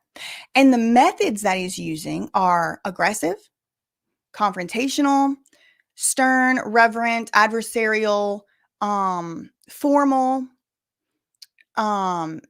bitchy, rude. And the methods that Jake is using are not those things, right? The methods for meeting his means, his goals, right? It's ends and means. So Jake's ends and means are different than Lyrix's ends and means. They don't have a common goal. They don't have there's no meeting of the minds.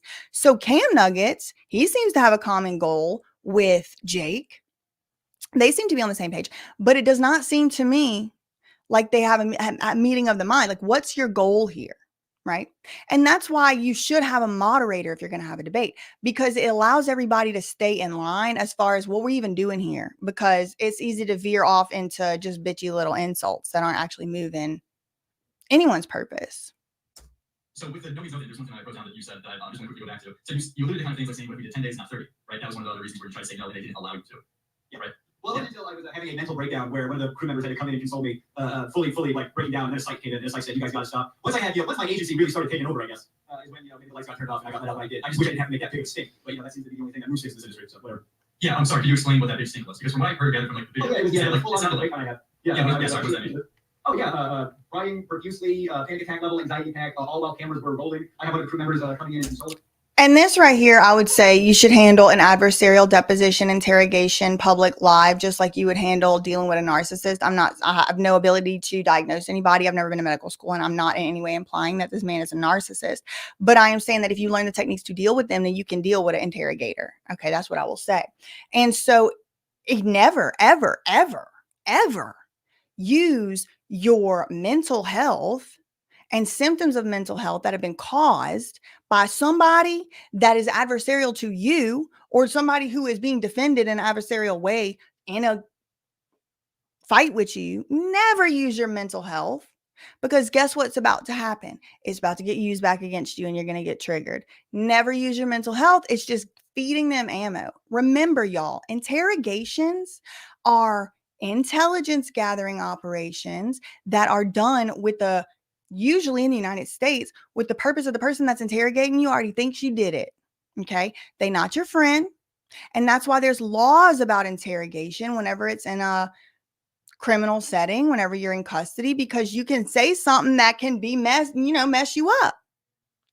All this. And Jake does make the realization. He says, look, he calls it the nitty gritty. But I agree with him. It's like, why are we getting down into all these details like this? Like, why is it that you're asking such specific questions? It seems like you might have an agenda, sir. He gets there. One of the reasons why they got the site to come in and check me out. Yeah, no, I know I was, the video itself was heavy, but it could have gotten heavier. We were making a video, so. Yeah. And to be fair, you probably think it's unfair. But at least what I was gathering from that video is that it sounded like the minute you really made it known that you want to stop the challenge, MrBeast let you out. Yeah, no, that's not the case. The minute I said, let me out, there was a lot of convincing to keep me in, and I was kept in there for another probably 24 hours before they tiptoed around the fact that let's hope he doesn't sue when he leaves, and then I got that out. So that's what happened. Sorry, to be ultra specific. Like, what was the evidence? Ultra specific. He wants to be able to write it down. Why? I don't know. But it would be useful in a deposition in the future. Do you think you can maybe do a few more days if we make like something like I don't remember off the top of my head like some of the condolences they were trying to make or some of the compromises, but they were doing a lot of like, well, will you stay and do this? And like my issue was my legs didn't work anymore. I literally couldn't walk, and I had blisters on my feet that I couldn't step on. You literally couldn't walk? No, like for 3 or 4 days, I was like shuffling like an old person because my joints. You know when you don't train to run a marathon and the lactic acid builds up? You can like look up scientifically what happens to your legs if you've never run a marathon in your life and then ran on a goof maybe after 8 days. It goes something like no vitamin D, for example. But I literally couldn't walk for several days after it. And I was like, the content's bad after that. The content's not good. Well, you know what I mean? Like, so yeah, I had to beg to be let out, and that's because I couldn't walk anymore. Okay. And sorry, I think that's for specific. That's what a lot of people exactly. And you know what else would have been another red flag I would have known? It's like, how similar are these argument, lines of questioning, and thought processes? How similar is it to somebody that denies that something happened to a victim? Well, did you scream no? Did you pick up the nearest frying pan and beat Jimmy Donaldson over the head with it? Did you kick? Did you call the cops immediately? Did you rush to the nearest hospital for a you-know-what kit? Then it seems like you might have just been waiting to just dogpile. Seems like maybe you're not credible. That's not a good faith line of questioning. And it's very interesting. It's very interesting that Lyrix, Liam, uses this mechanism later on. He's going to use this mechanism later on. And I won't steal my own thunder. Yeah. So like, yeah, of course, I don't think that you could walk. Like, what does that mean? Because that'd be really deal. Usually, so you can stand up, and you still like trying to convince you that hey, the laying mattress they have on the floor, everyone's coming in, told me to stand up. Okay. So moving on a little bit. So I saw you said that you did 10 days or 11 days, correct? 11, I want to say. 11. And then you also said you feel like you're justified that MrBeast owes you the full $300,000, right? No, I feel like when I was leaving the challenge, since I was honeypotted in with 300,000, and even though the video went terribly wrong, I felt like it would have been the smarter thing for him to do was to just give me the full 300 that I thought I was getting. But instead, my payout was a mechanism of the game, and that's also rubbed me the wrong way. That at least I got to keep what I earned or whatever, like that being the. I'll be honest with y'all. This part, I don't really agree with that. The whole only taking $50,000 and not taking that. If you're gonna take money from him, you should have took the whole 190. And that being said, like I said at the beginning of the video, it doesn't matter what I think. Let's say I came on here right now and said, well, in my opinion, it does minimize Jake's credibility, because I know for myself personally, if I accepted $50,000 from someone, I might feel a little bit more inclined to not go as hard against them as if I still felt like they owed me, you know? So maybe I wouldn't want to take that money. Maybe I wouldn't want to. But I don't think it's necessarily wrong for him to take it. Now, can people have their own opinions about it? Of course they can. That's the whole point. That's the whole point of my video today, is that we allowed to have opinions on stuff. And in this particular situation, like, I do think it affects his credibility a little bit for the reasons I just laid out. But I also see, you know, I also was on food stamps growing up and all of that. I also see why it would be enticing to take the money if somebody was dangling $50,000 over my head at some point, you know, especially whenever I was in a financial situation where I like literally had no money coming in and stuff like that. So I don't know Jake's financial situation. What I will say is it's not hard for me to imagine a situation where you might want to take some money. Okay. That being said, to me, it does affect his credibility. And I think that Jake just needs to be okay with saying, all right, some people it's going to affect my credibility. Judge by what I'm saying, go fact check it. You don't have to believe everything I'm saying. You have to watch my channel. You don't have to pander to every single person that might follow and subscribe you. You got to pander to your own self and the Lord and the universe or whatever. You know what I said earlier. You know, and then we try to give you more money later. Now that I made a big thing about it again, he said, hey, you want the rest of the prize money? And again, it wasn't about the prize money. The fact that it is tied to the game is what bothers me. And that's why I wasn't comfortable taking that much even today. It was because I genuinely just felt like what the right thing to do at that time would have been this. and instead he was content code. And that's Yeah, just so part of the the yeah, so part of the game, I saw you theorizing that he's basically doing this as hush money to like keep you quiet so that basically like, you don't spend I don't know if he was doing that. I think it's potentially he could have been doing that. You know, even though he said don't take any videos down, like you know, with unpacks because of the implication. You know, like oh, if I'm nice to Jake, maybe he'll start being nice to me publicly. And look, I'll tell people credit where credit's due. Jimmy reached out. He offered me this much. I didn't feel comfortable taking that. I was a little more comfortable taking this because it wasn't a mechanism of the game. I still do need my bills paid. But like, I'm not gonna like if for Jimmy to say less information, don't tell people I did this. I don't like that. I want to be honest. I want to tell people I did it. Yeah, so you again, so you're saying you don't know, but you're also saying at the same time it's a mechanism of the game. I guess I just feel like I'm not saying that's how I feel because when you say Again, I would just ask myself, I would just ask this guy, why are you asking these questions? At this point, I would say, is this a deposition? Is this a deposition? Because, I mean, look, listen, I agree. I do think it affects his credibility that he took $50,000. I never received $50,000 as a gift from somebody, you know. I don't think so. I definitely never did. But this Jake, you know, he should just say, look, listen, dude, if it's not, my reasons aren't good enough for you, they're just not. And maybe you would have made a different decision had you been in my position. You were not in my position. And the day that you are, come report to me and put it out on YouTube what you do. Until then, bye. Good night. I would like to go back to geeking with my friend. do you want the rest of the price line? He's raising. Yeah, that's what he's raising. It's mechanism of the game. okay. So and something I want to ask too is that there is, I'm not sure if you're aware, you probably are, but there is old videos that you previously talked about separation of the first, I think around like 2 or 3 years ago. Again, impeachment. And this is whenever I could visually see the notes he was reading from, right? It's like he put his strongest points up front. Strongest point, was it mandatory? Did you have to stay? You could say no. The first time you asked to get out of there, you were out of there, right? You never explicitly said you wanted to leave. That was the first line of questioning. Second line of questioning, what's the deal with this money? You've said it was hush money. Do you think that it's hush money? Can't you see that has something to do with maybe PR? Then Jake, and he's going to start saying that he's admitting guilt by giving him hush money, which I also don't agree with. But who cares, right? And then finally he says, there's old videos of you saying something different than what you're saying right now. And it's like that surprise evidence and a cross-examination, right? Your Honor, I would like to play the video of the defendant saying that he left amicably from the company. And now we're in a situation where it looks like he's got impeached. You know, you're impeaching his credibility. So now it's like he's out here openly saying it was a blessing from the Lord when he left MrBeast. He was happy to leave. So again, gonna make it harder to sue if ever in the future he wants to. It was an amicable mutual breakup. What good does that do for Jake to say all this information? It doesn't. And I'm not criticizing Jake. I think Jake was doing what he thought was best. He was caught off guard and he was put on the spot. So I say this all the time. You don't know how you're going to act until you put on the spot. I've never been put in this position that Jake's put in live, you know, in front of an audience and stuff like this.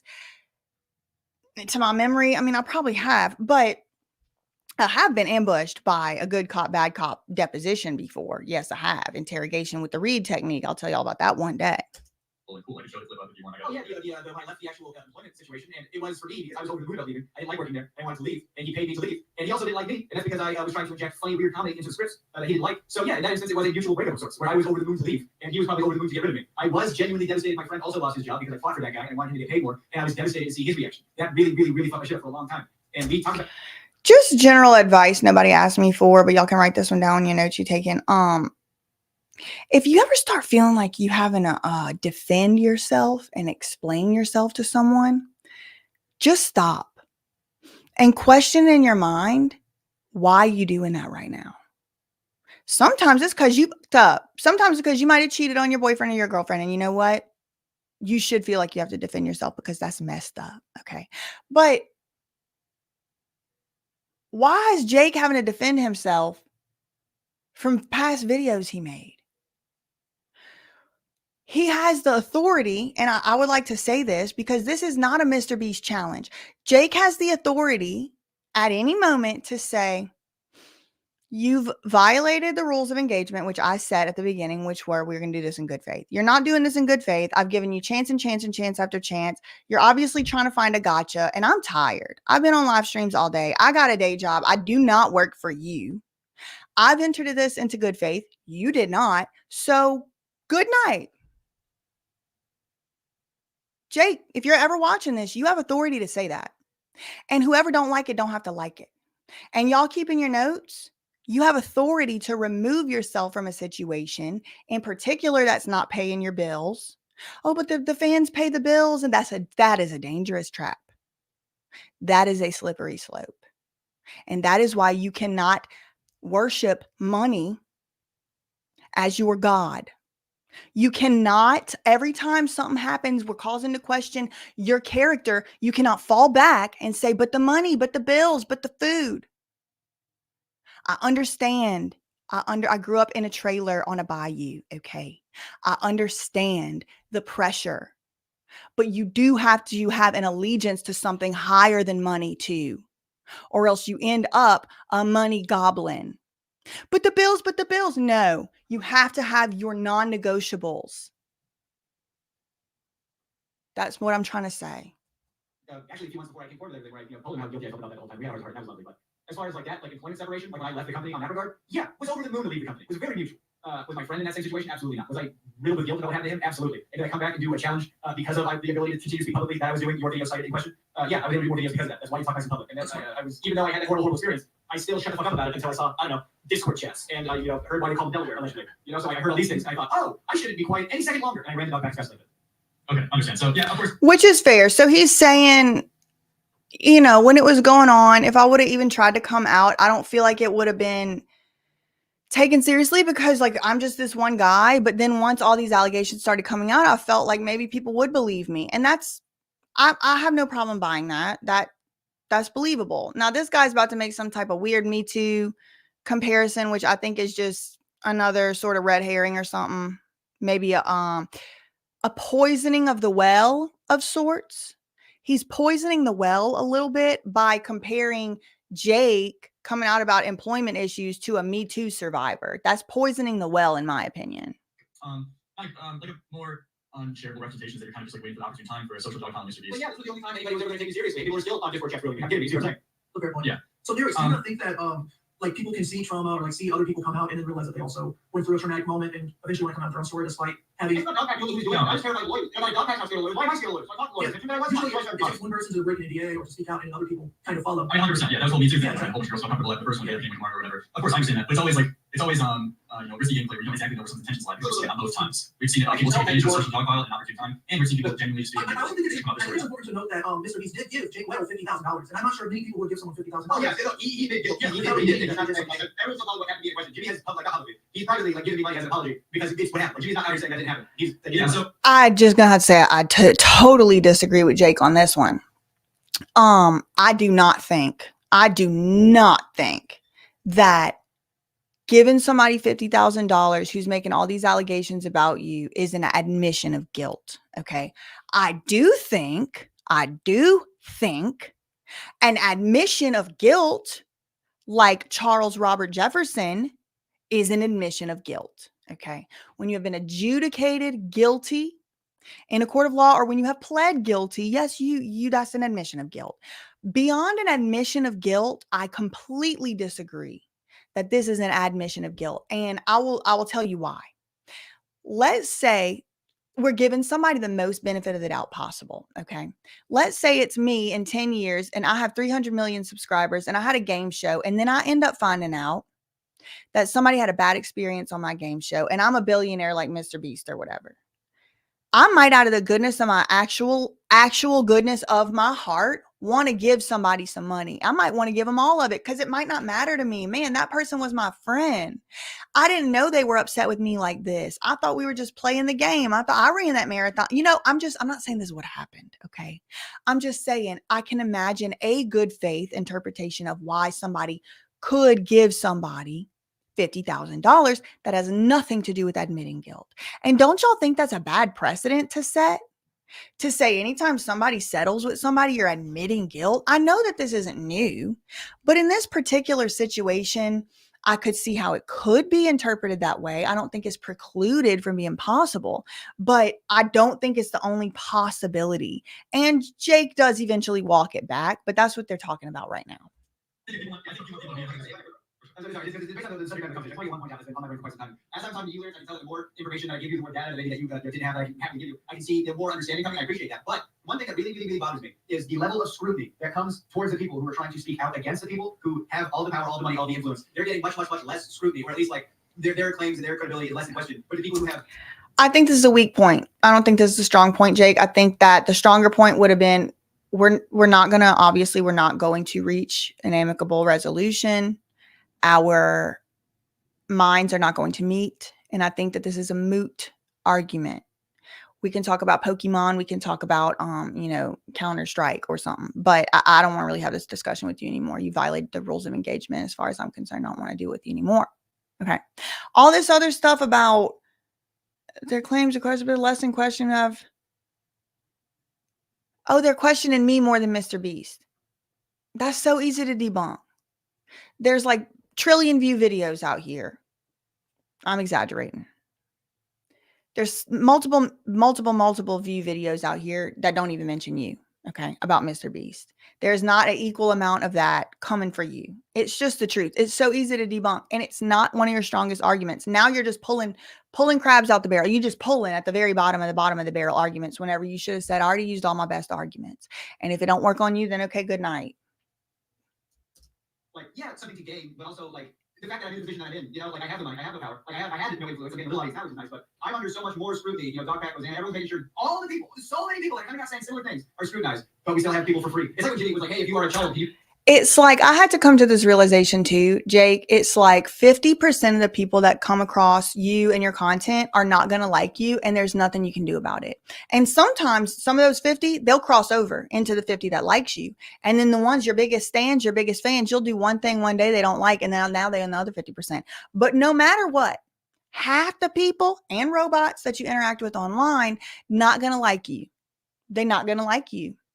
You got to like your own. That's why y'all got to do your affirmations. I trust myself 3 times. I love myself 3 times. I believe in myself. I honor myself. I value myself 3 times, 3 times, 3 times. I love myself. I trust myself. I value myself. I honor myself. I love myself. I trust myself. I value myself. I honor myself. I love myself. I trust myself. I value myself. I honor myself, so that whenever people are coming at you some type of sideways, it don't really matter, because you made it 30 years without them, and you're going to make it another 30. Who cares? Okay. 50% of the people come across you, and then they're not going to like you. It's not my rule. It applies to me too. It applies to every president. Like, think about it. Obviously, it's a little bit broad strokes. Maybe 58% of people are going to like you, which would be phenomenal. That'd be phenomenal. You would be batting higher than average. Martin fix my chocolate for free. Like, everyone's doing all this free PR work for Jimmy. He can afford Harvey Weinstein's PR tickets. You got it. Yeah, don't worry. I'm an independent, not paid off source. You're on track. Yeah, to address that though, first, I'm being honest, MrBeast is being met with 100 times more scrutiny than you or anybody else involved. MrBeast is completely on the bottom of the social profile. So that's not true. I know it may feel overwhelming. It's true. Okay. Can I do the word again? If you were to disparage as a precise one? If I did one of the things that Jimmy did, can I continue wording this down? It depends. It's more complicated conversation. It depends on the video. Well, I'm just trying to say one point at a time. So what you said is that MrBeast is met with more scrutiny, but and in this case though, I understand being frustrated and overwhelmed with a lot of scrutiny that's coming at you in this situation. I was very frustrated. It's fine. I was fucking bad. Back in. Yeah. But to be 100% fair, I think with the manner in which you're presenting this information, I mean, if you're honest with yourself, you're very inflammatory with the way you're accusing yourself. He is very inflammatory. So now we have a new allegation lodged. If you're honest with yourself, you're very inflammatory. Well, hello, pot, meet kettle, because I haven't seen anybody come out the gate, out the stalls, this inflammatory in quite a while. And that's coming from me. Okay. I watch my own videos out here, girl. But also, who cares? Is this not the United States of America? Is this not, in fact, the country where the First Amendment protects even the most inflammatory speech, especially inflammatory speech, especially controversial speech? So what if he's inflammatory? So what? So are you. And even if you weren't, so what? So what's your point? You have to make your final point. You have to connect it to the point of why it matters. It don't matter if somebody's inflammatory until you tell me why, and you got to prove it. It's got to be sound.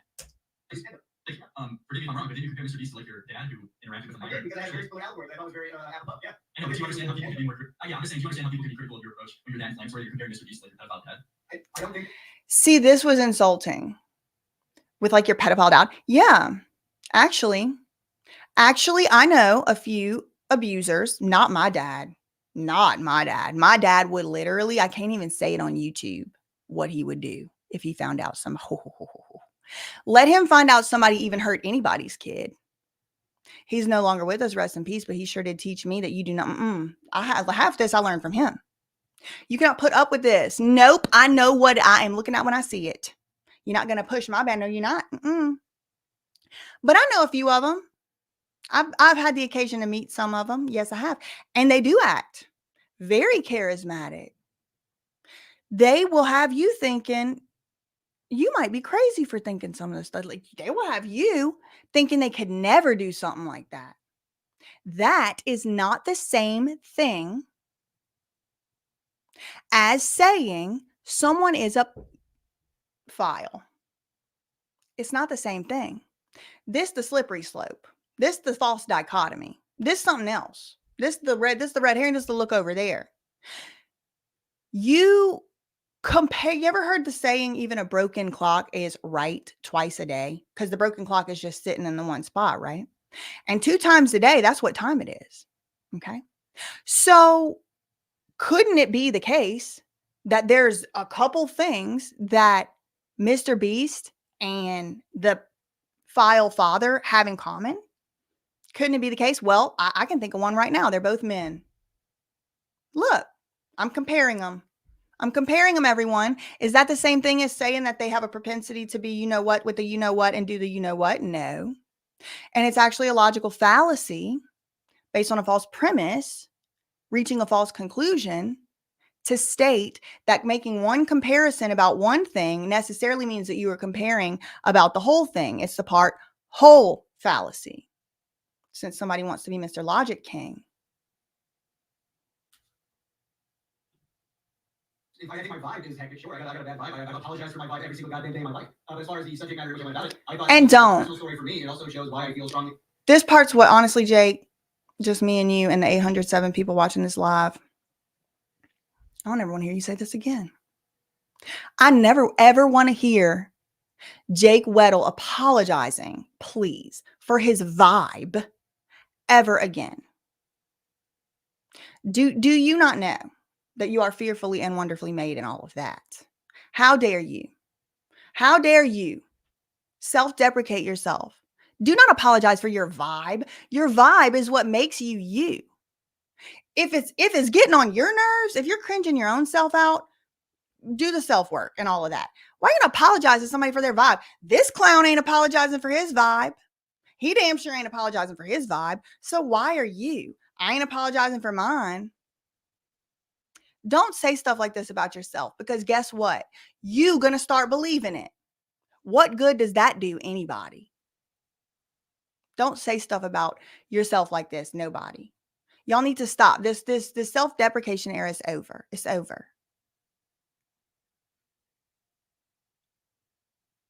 And then he's doing it. He's being forced to do all of this while he's defending, like, well, you compare your pedophile dad and you're like, what a hateful bitch. What a hateful person. Hopefully,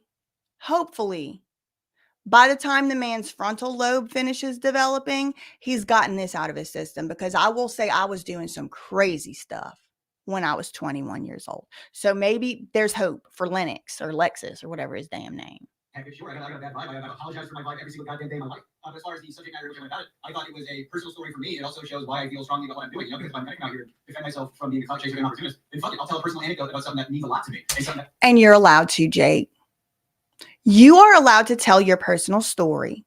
And that's what these people want to do. They want to do it to you. They want to do it to me. They want to do it to anybody that's trying to lead a movement into changing the status quo.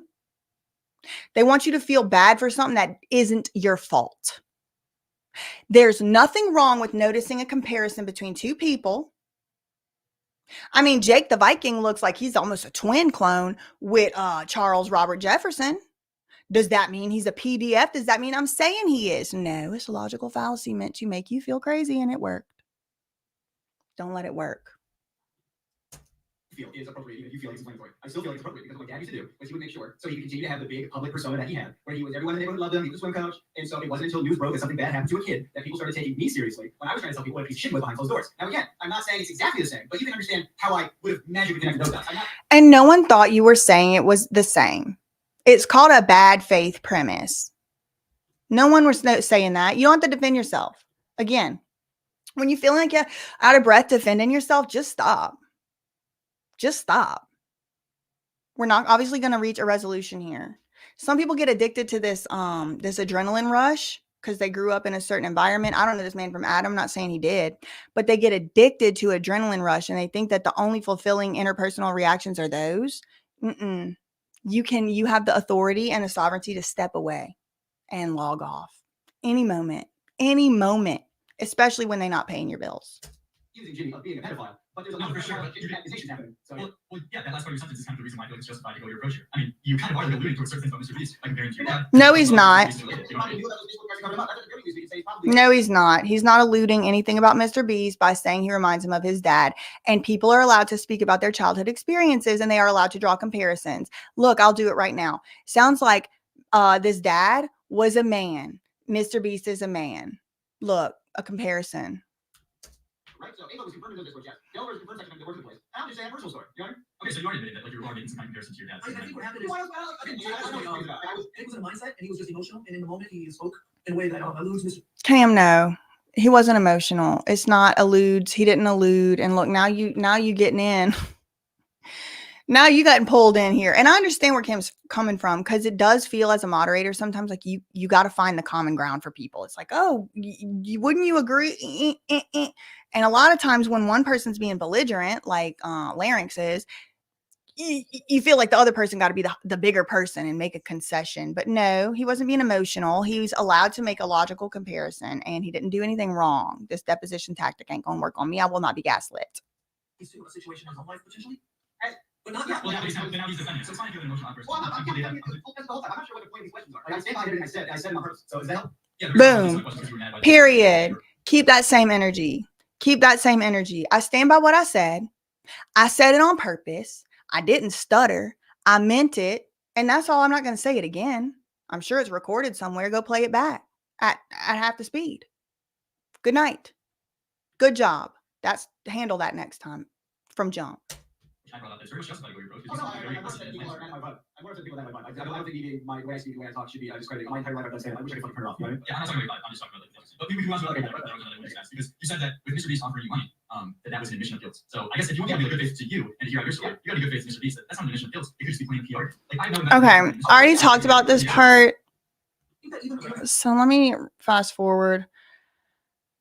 They're talking about, again, the money. We already talked about that. I've really gone into a lot of detail about that. So I'm just going to move forward on this one. It's an important thing to bring up. We can move to the next point. It's more of Jake saying, I don't really know why you're asking this type of specific question like this. Difference between admission of guilt, hush money. And then he does eventually get Jake to come off of it and say, I'm not saying it's for sure admission of guilt. Maybe it's something else. Maybe it's a PR move, but in any event, I think it weighs out in my favor no matter what. And I would agree. You got $50,000.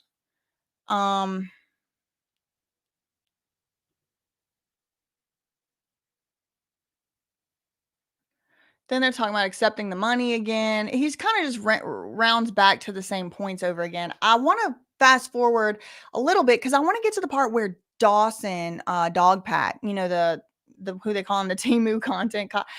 He called himself that. I would never call someone that. I'm trying to get to that part. Yeah, sorry, go ahead. Just lost. Think about to say Lyric. You're focusing hard on the idea of MrBeast don't want your money. They're talking about money. Trying to get upset, blaming MrBeast for things, entire blame. Okay, let's see. Anybody know where Dawson comes on? Hold on. I think I wrote it down. It's at 117 is where Dawson comes on.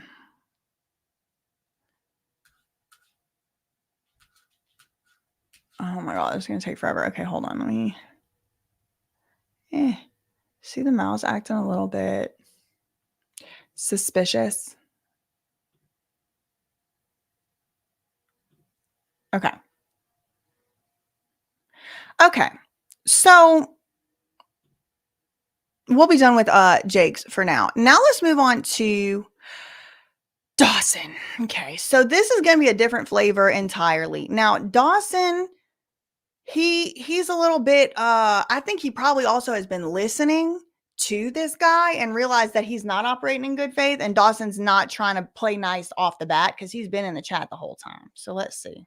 Here we are. Oh, Dominion. let me turn it back on 1.25 because the 2 times is too fast. Oh my God, please.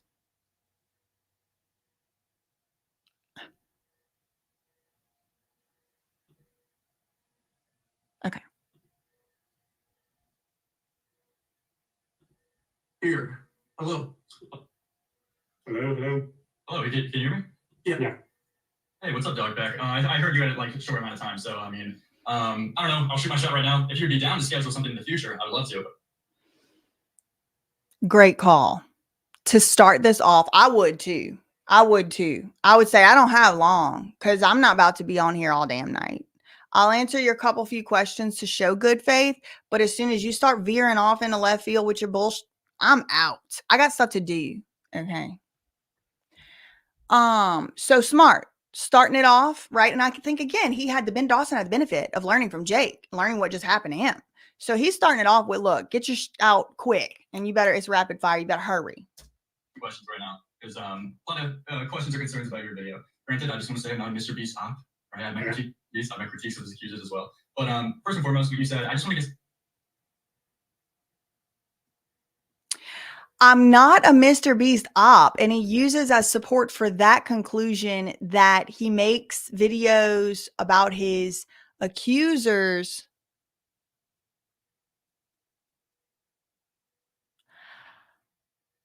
I make critiques of his accusers as well. That does not support the conclusion that you're not a MrBeast op.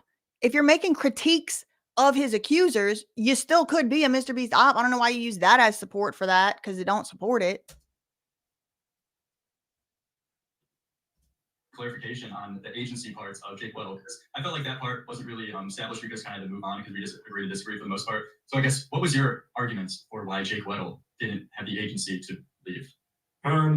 Yeah, so I just Googled this right now. It's like, is sleep deprivation considered DUI? And this is from the CDC. It says, being awake for 17 hours is similar to having a blood alcohol concentration over the legal limit. Okay. So we skipped quite a bit here. So now it's going to come up for an argument whether or not it was appropriate for Dawson to compare sleep deprivation to being under the influence of alcohol, like a DUI. And y'all have heard that before, right? Like, oh, if you're, go without sleep for 2 days, it's the same thing as drinking 2 glasses of wine. Or if you have to pee really bad, you would fail the drunk driving test or whatever, right? Like, there's all these little different studies and stuff. And so Dawson has found one from the CDC, which is generally accepted as a reliable scientific academic source. And so if the CDC says that sleep deprivation for 2 days is the same as a DUI, I think we can all rely on it. Now, I know some of y'all are going to say, well, they don't always tell the truth, and that's fine. But that isn't what I said. I said, we can rely on it as a generally accepted academic source. Okay. We do have to have certain ones that we agree on, or else we're just always going to be saying, no, we don't agree on that. You know what I mean? Like, if we're going to use their sources, here you go. Here's the CDC source. And Dawson is saying that Jake had a lessened, like a decreased ability to consent to all of this this competition stuff, because he was basically like inebriated in his mind. He was not able to fully even think right. And here's some evidence from the CDC, right? That's what they're talking about. My argument is just that, and I don't know how true that is. I'm just referencing CDC, but Smart. I don't know how true it is. I'm just referencing the CDC.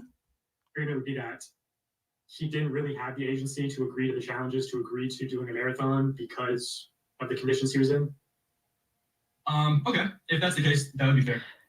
That is fair. And it's a sound argument. The argument is sound. What is the conclusion? He didn't have the full ability to consent. What is the argument? Because he was sleep deprived and, sniffing paint.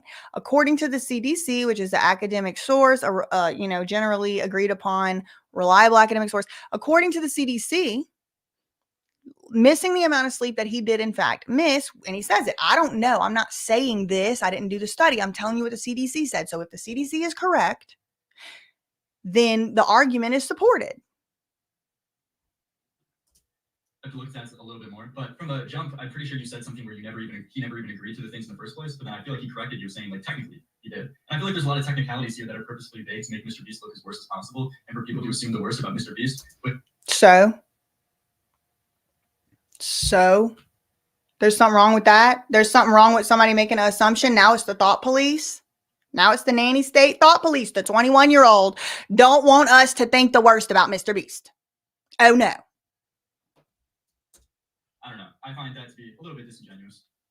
Yeah, I mean, I'm just going based off his testimony where he said, they called in, they pitched it as a simple vacation. I know in the contracts, like you're technically agreeing to, death. Like that's in the liability clause. So I don't know if he's talking about that technicality, but I was just going based off his testimony that he said they pitched it as one thing and then it became something else.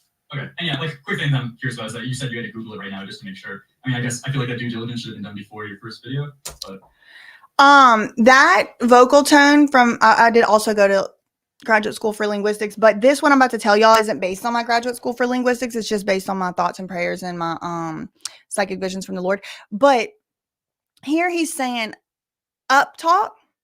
I feel like the diligence should have been done before you made your first video, but I mean, like tell me you watched the hentai without telling me, buddy. I mean, I don't know. I wasn't there. I do not know. I would never make such an allegation. I don't know. But it's bitchy. It's another little bitchy comment. And you should have done that due diligence before your first video. False. It's a false conclusion. You should have done the due diligence about the DUI to sleep deprivation CDC research before you made a video that didn't even mention that. False. That's not true. You should have done it before you made and you put it in a little bitchy voice and you think that's going to know, I'm immune over here to bitchy voice. I'm immune. Let's hear it one more time how he tries to manipulate this, and then let's see how Dawson handles it. yeah, like quick thing I'm curious about is that you said you had to Google it right now just to make sure. I mean, I guess I feel like that due diligence should have been done before your first video, but You want to play with the big dogs? Talk like a man, buddy. that's fine. I know you don't have a lot of time, so I just want to My first video didn't address Jake, and my second video did not have. Masterful. Dawson mirrored his ass. Oh, you want to do an up talk? I could do the up talk too. I'm not even saying he did it on purpose. It's just a masterful rebuttal. I didn't even mention that in my video. I don't know why you're bringing that to me right now. Like that, it's mirroring that energy. I think Cheek said it a while ago. You throw it right back at him. Right back at him, buddy. One more time. It's good. Oh, it's so good. yeah, like quick thing I'm curious about is that you said you had to Google it right now just to make sure. I mean, I guess I feel like that due diligence should have been done before your first video, but that's fine. I know you don't have a lot of time, so I just want to. My first video didn't address Jake, and my second video did not have any mention of sleep deprivation equating to DUI. Oh, it would be the Perfect. No comment. it would be the agency argument. Yeah, I never made that claim. That was Jake's testimony. I let him speak. Yeah, but then you came in afterwards and bolstered his testimony, saying why he was justified, right? Well, no, I Show me where I said that is what I would say. But Dawson is going to say that. It's masterful. I forgot how good he does at this. what you're maybe thinking of is when. Oh, do you want to pull up the clip? I know we probably don't have time. Are you talking about the? Would you say that? The sarcasm, the passive aggressive, the backhanded. I know you probably don't have time. That is where I started to get the feeling that this boy, child, person, man, let's call him what he is. 21 years old is a man. This man has done some debate, has done some mock trial. That's my psychic vision from the Lord. I don't know. It's the psychic vision. Okay. I might have schizophrenia. Who knows? Record that you didn't bolster it. That whole video was. Are you talking about the part where you showed that it was a Wait, hold on. violation thing? Wait. Anybody ever coming on my Sir, you are a guest in the Queen's Court. I will mute your mic. I will mute your mic if you were going to try and disrespect me like that in the Queen's Court. That's why I don't have people over here on this channel, because nobody's going to come over here and talk to me like that. How do I make a God? Sir, You have been rambling aggressively for an hour and more than an hour. And now you're not even going to let this man has tried to talk maybe 2 or 3 times. And now you're going to just not let him talk on his own channel. Oh no. The clowns are running the circus over there on Cam Nuggets. Let me know if you need to come referee. I'm gonna pull up the clip. I know we probably don't have time. Are you talking about would you say that on record that you didn't bolster it? That whole video was. Are you talking about the part where he showed that it was a gender Wait, hold on. violation thing? Wait. Can I just get a clarification on this? Would you?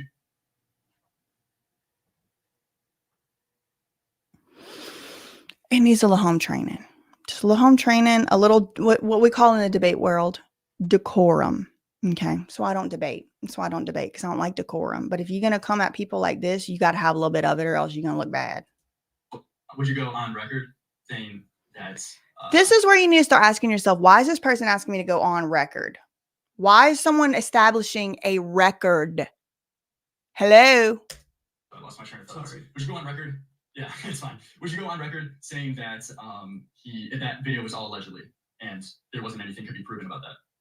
Oh no, of course not. I'm referring to Jake's testimony, and I came in with my. No, of course not. I would not be willing to go on record. What in the clown world ass question is that? Testimony, and then I came in with additional evidence of, like, the no does not mean no, and text messages. I mean, it is what it is, right? Like, I didn't make the claim that at that point that sleep deprivation equated to DUI or whatever. That's all I'm saying. So that would be like a fact. It wouldn't be allegedly. What? Well, what is allegedly is his testimony, Right? Of course. Right. I feel like that wasn't fully clarified because then you came in and bolstered and justified. Okay, these little boys obviously don't know what allegedly means, other than maybe Dawson clearly does know. Allegedly means someone has alleged it. Someone has made an allegation. Dawson's saying, yeah, I can't say it's a fact. It's allegations from Jake. I wasn't there. That's what I always say. I don't know. I wasn't there. So it's not a fact. It's an allegation. So why would I go, quote, on record? For whose record? For what? I don't know. Usually that's in a lawsuit or for a news article like the New York Times or something. Go on record for what? And say that? No. Positions, but okay, I understand that. First off, in that video too, I want to mention something real quick, is that you brought up this document from MrBeast where he said something along the lines of, no doesn't mean no, right? Let me stop right there. In your colloquial experience, the reasonable person standard, have you ever heard the phrase, no doesn't mean no? Have you heard? Put a 1 in the chat if you have heard that saying. No means no, or no doesn't mean no. Okay. Now, what context was that in? Usually some type of S interaction context, having to do with maybe perhaps consent. No doesn't mean no. Why didn't you say no? All this argument about no, all this discussion and all that about no, the word no. So I do think it is reasonable for a person to read a handbook that says no doesn't mean no and have that thought come to their mind. And this gaslighting little boy is about to try and tell him that's not reasonable. And you said this line that you said that that's what MrBeast is built on, which I feel like that's kind of like insane bad faith interpretation to say when MrBeast was only talking about filming and whether or not that you can keep like talking to like a 7-Eleven owner, for example, to see if he's a fan of MrBeast and allow him to film it. But you use that in a much more sinister light to paint him out to seem like MrBeast's fucking business is built on no means no. Like that's a mission statement from him. So I wouldn't call it a sinister light. I would say I took it more broad than the specific example. Masterful. Continue. Gave, because that's the intention of the production document, is just to explain the concept of no does not mean no. Oh, did you go to law school, Dawson? Did he go to law school? Now he's talking about the legislative intent of the document. What's the purpose of this document at all, buddy? We're reading it as employees and it's telling us how to act. It's telling us what our job is. No don't mean no anywhere else. So why would no mean no somewhere else? And then on top of that, there are allegations of this type of behavior by the higher ups at this company. So it ain't just the manual. And I think that's really what we're getting. I think that this is all starting to come to a head. Somebody asked me earlier, what do I think this is a distraction from? The essay allegations. I think it is to impeach the credibility of Jake, of Dawson, of Cam, of anybody out here who's going to be able to bolster, because you see how panties in a wad he is over here about bolstering someone's allegations, right? The last thing you want is somebody credible to bolster allegations of the sort. And this part 3 video is coming down the pipe any moment, I think. During, the pre-production stages, which is what I worked on. So I obviously have like more experience into that than just the. So yeah, I feel like there's a huge difference between pushing through nose on production versus pushing through nose is like an overall statement that MrBeast is built on. You know what I mean? I feel like that's purposely vague for people to interpret the words. I disagree. And I'm going to rely on legal principles again.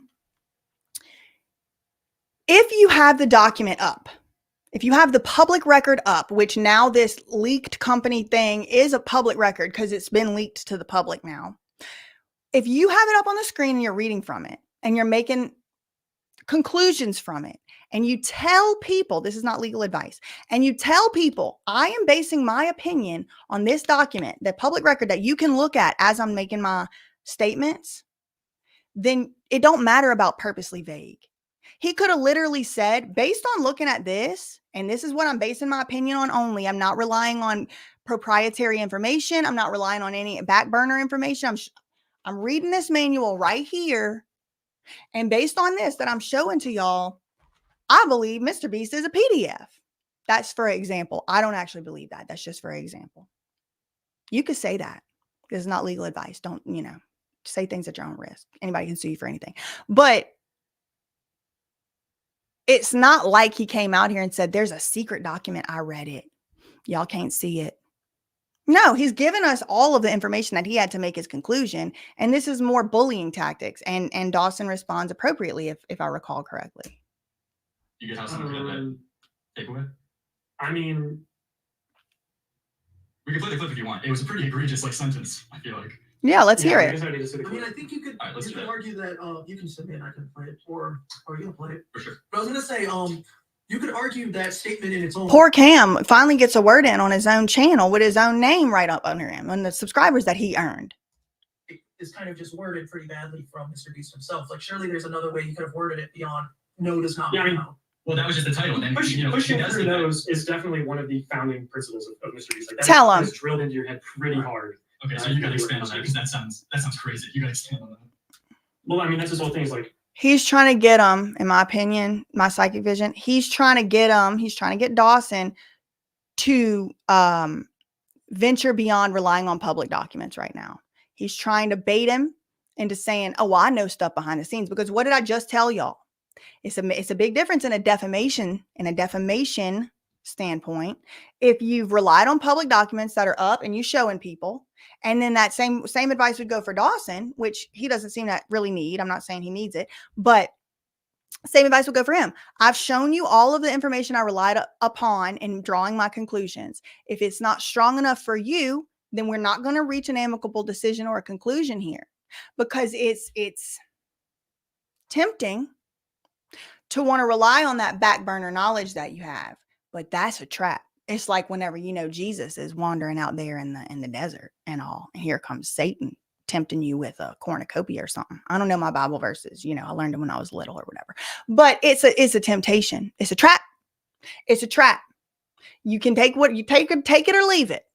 What I relied upon is what I relied upon. To me, this is what I was saying. To me, no means no, and no doesn't mean no. It brings to mind specifically connotations, consent connotations. I will not be gaslit. My gaslit era is over. If it doesn't bring that to your mind, good for you. I still think you should reword it. Persistence, not stopping, getting the results. Like, it's a very results-oriented company. Okay, so that's what they focus on. If it's cool, can I share my screen? You got it. Okay, cool. Let me know when you're in. The Book of Witness. We're good? Okay, let me play this. Okay, he's going to play a clip. How to succeed in MrBeast production. Specifically on page 19, there's a paragraph called "No does not mean no." Already insane, because it seems to be co-opting the popular anti-slogan. So already you're referencing rape. To like preload this and like poison the well. When he said poison the well, it was a clue. The second pink paw that made me think he was doing some debate or some mock trial. Okay, like the mock trial all-star superstar kid of the world or something. Poisoning the well is really only something I've ever heard in two contexts. First of all, legal. Second of all, formal logic class, like where you learn the symbols, you know, what the Plato and the Aristotle and all them was doing over there, whatever. Okay. So poisoning the well, it's whenever you are preloading is I guess another way to say it's another iteration of the same concept, is where you try to impeach the credibility or impeach something about the purity or the honesty or the character of a person by implying something about them before that person can ever imply it about themselves, right? So what Lyrix is trying to say is that dog pack is preloading. He's saying no means no, right? Dawson came out and said no means no. We've all heard this before, the popular anti-RAPE slogan. We've all heard that before. And so the point, you, Dawson, pointing out something that all of us with common sense thought, all of us who grew up in the U.S. anytime between 1985 and 2005 have heard this no means no, or no doesn't mean no, or no means yes, or some iteration, some type of thing on that. It was big in Me Too. We've all heard it before in a context. Okay. So Dawson pointing out some very obvious shit is absolutely not poisoning the well. You tried. I almost want to give you a sticker because I do see you trying. The puppy is trying to play with the big dogs. Okay. But when you with the big dogs, sometimes you get bit. And this is one of them times. Nobody's poisoning the well, but you, buddy, baby boy.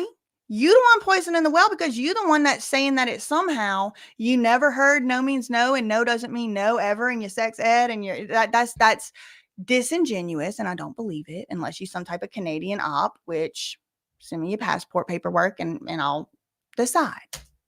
Terrible look given the allegations that are going to be coming out very soon. What's the context for that? When dealing with people outside MrBeast Productions, never take no at face value. If we need a store to buy everything inside of, and you can call the local Dollar Tree, and the person that answers says, no, you can't film here, that literally doesn't mean shit. Talk to other employees and see if they are fans or if any have kids that are fans. Try talking to their boss. Okay, so if I can skip ahead because you just read this out, then you say this. So yeah, this idea of like pushing through no's is a big component to working on MrBeast, and the way that it manifests itself a lot of times. So you say that right after there's allegations that Jake Weddle I say it's a big component, He wasn't and allowed to you're do that. criticizing that. I said it's a big component to working on MrBeast, and also the first line of the note. This is a great example, Exhibit A, why you always just ask people, what did I say? What exactly did I say? And you got to prove to me that I said it. When the bill collector comes around telling you you owe the lady of the lake hospital $20,000, say, let me see the receipt, because I do not think that is how much my bill was. Let me see the receipt. What's wrong, Lowy? Saying, yeah, what do you mean? I said it's a big component. It is a big component. Next. I mean, no paragraph is whatever it was like. This is important. What can you pull up the first? Well, because you made it seem like he's just talking about a 7-Eleven, which is clearly not. Well, that was just an example. So it was basically about production. So it's about production. When dealing with people outside of MrBeast production, never take a no at face value. I wanted to make sure I got to this part.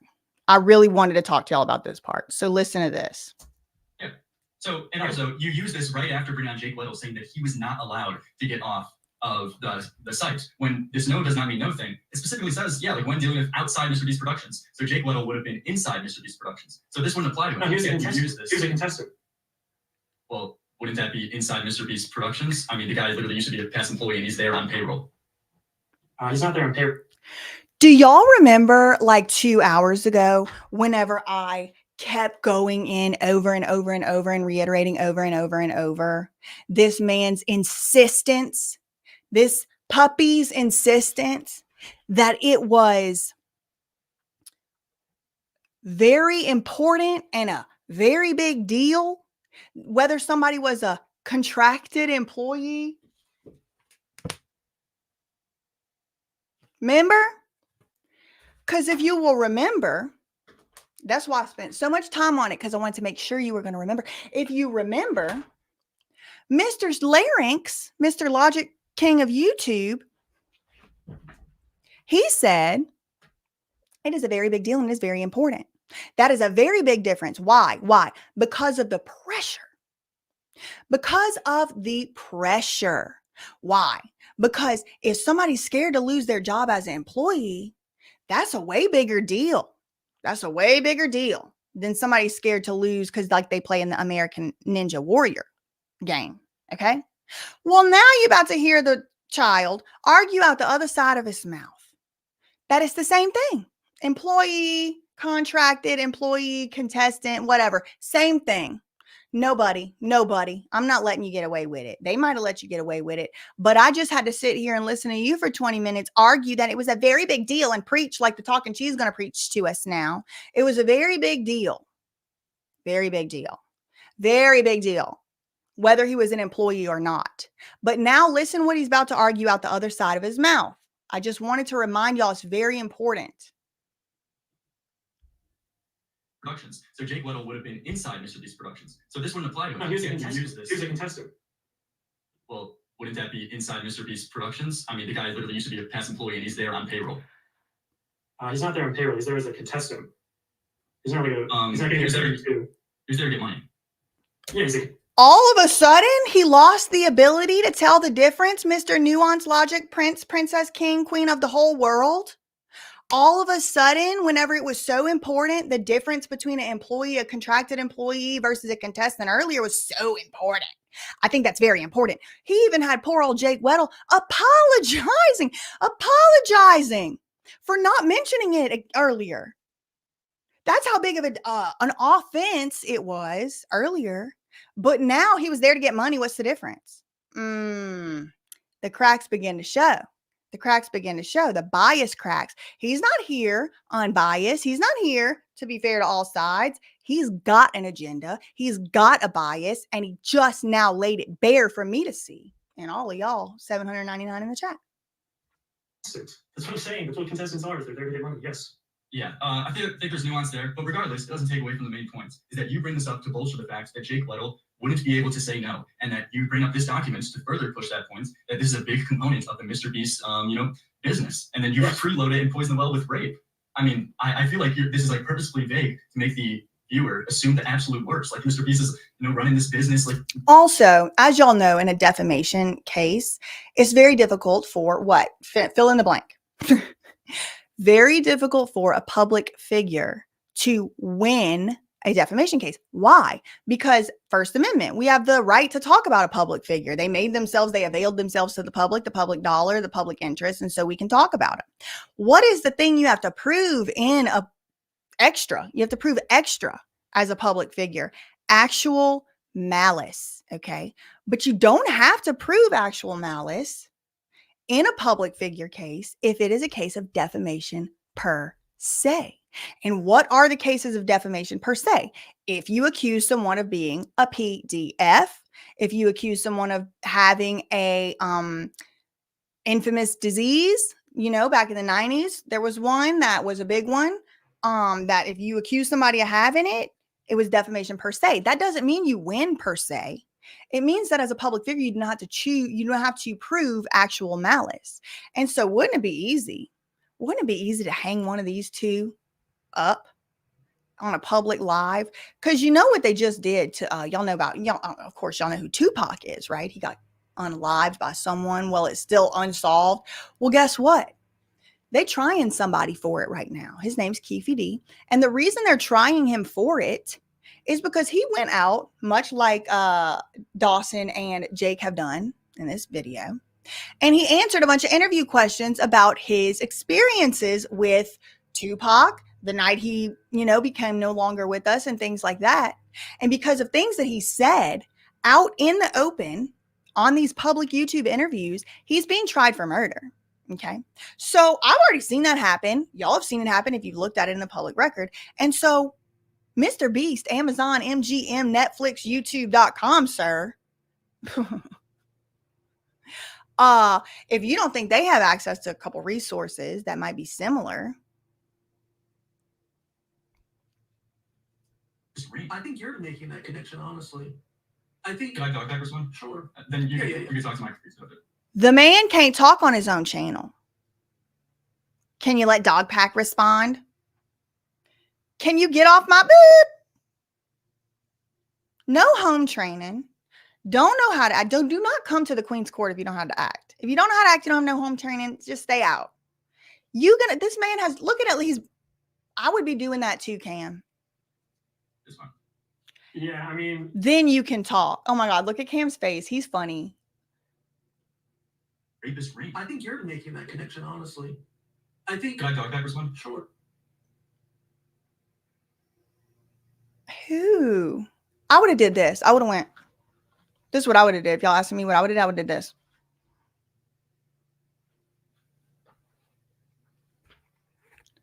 Oh, sorry. I'm just trying to figure out who the you think you're talking to in the Queen's Court. I will talk whenever I want to, and you will speak when spoken to, because last I checked, I can mute your mic, buddy. Back.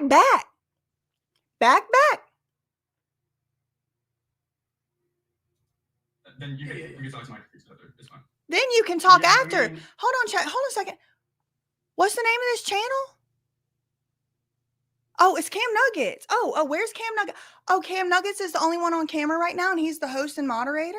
Oh, and you're gonna decide to allow him? No. No. so I'm using that document to show the mentality that is instilled in MrBeast production, the production team, by Jimmy himself. This document was written by Jimmy himself. I don't even think I claimed that in the video, but I probably should have. And it shows these concepts of when dealing with people outside MrBeast, just like, do not take no for an answer. Push through no's. Yeah, what is Mr. So Beast when- talking about here? What is he talking about? He's talking He's about, bringing up examples broadly. of, no, you can't film here. It's not Right. about the Jake That's Well one- situation. no, that's one example. I've also worked at the company, so I understand that the idea of pushing through no's does apply. This is not legal advice. I would never, ever give anybody legal advice ever in my whole life.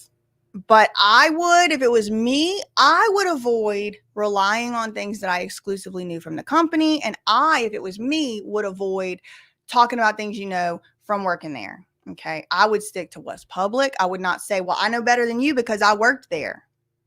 Because in my opinion, I would assume that was some type of trap, some type of slippery slope, some type of actual malice, some type of you violated an agreement. But I would never give legal advice. I understand everybody has a lawyer, thank God, and go talk to them. Everything. It's, hey, if this is going to make the video better, and the person is telling you, no, I don't want to do that, you push through the no. You say over the intercom, hey, Jake, can you please play with the Legos? And then, hey, man, you kind of really got to do like the marathon, or we're not going to have a video.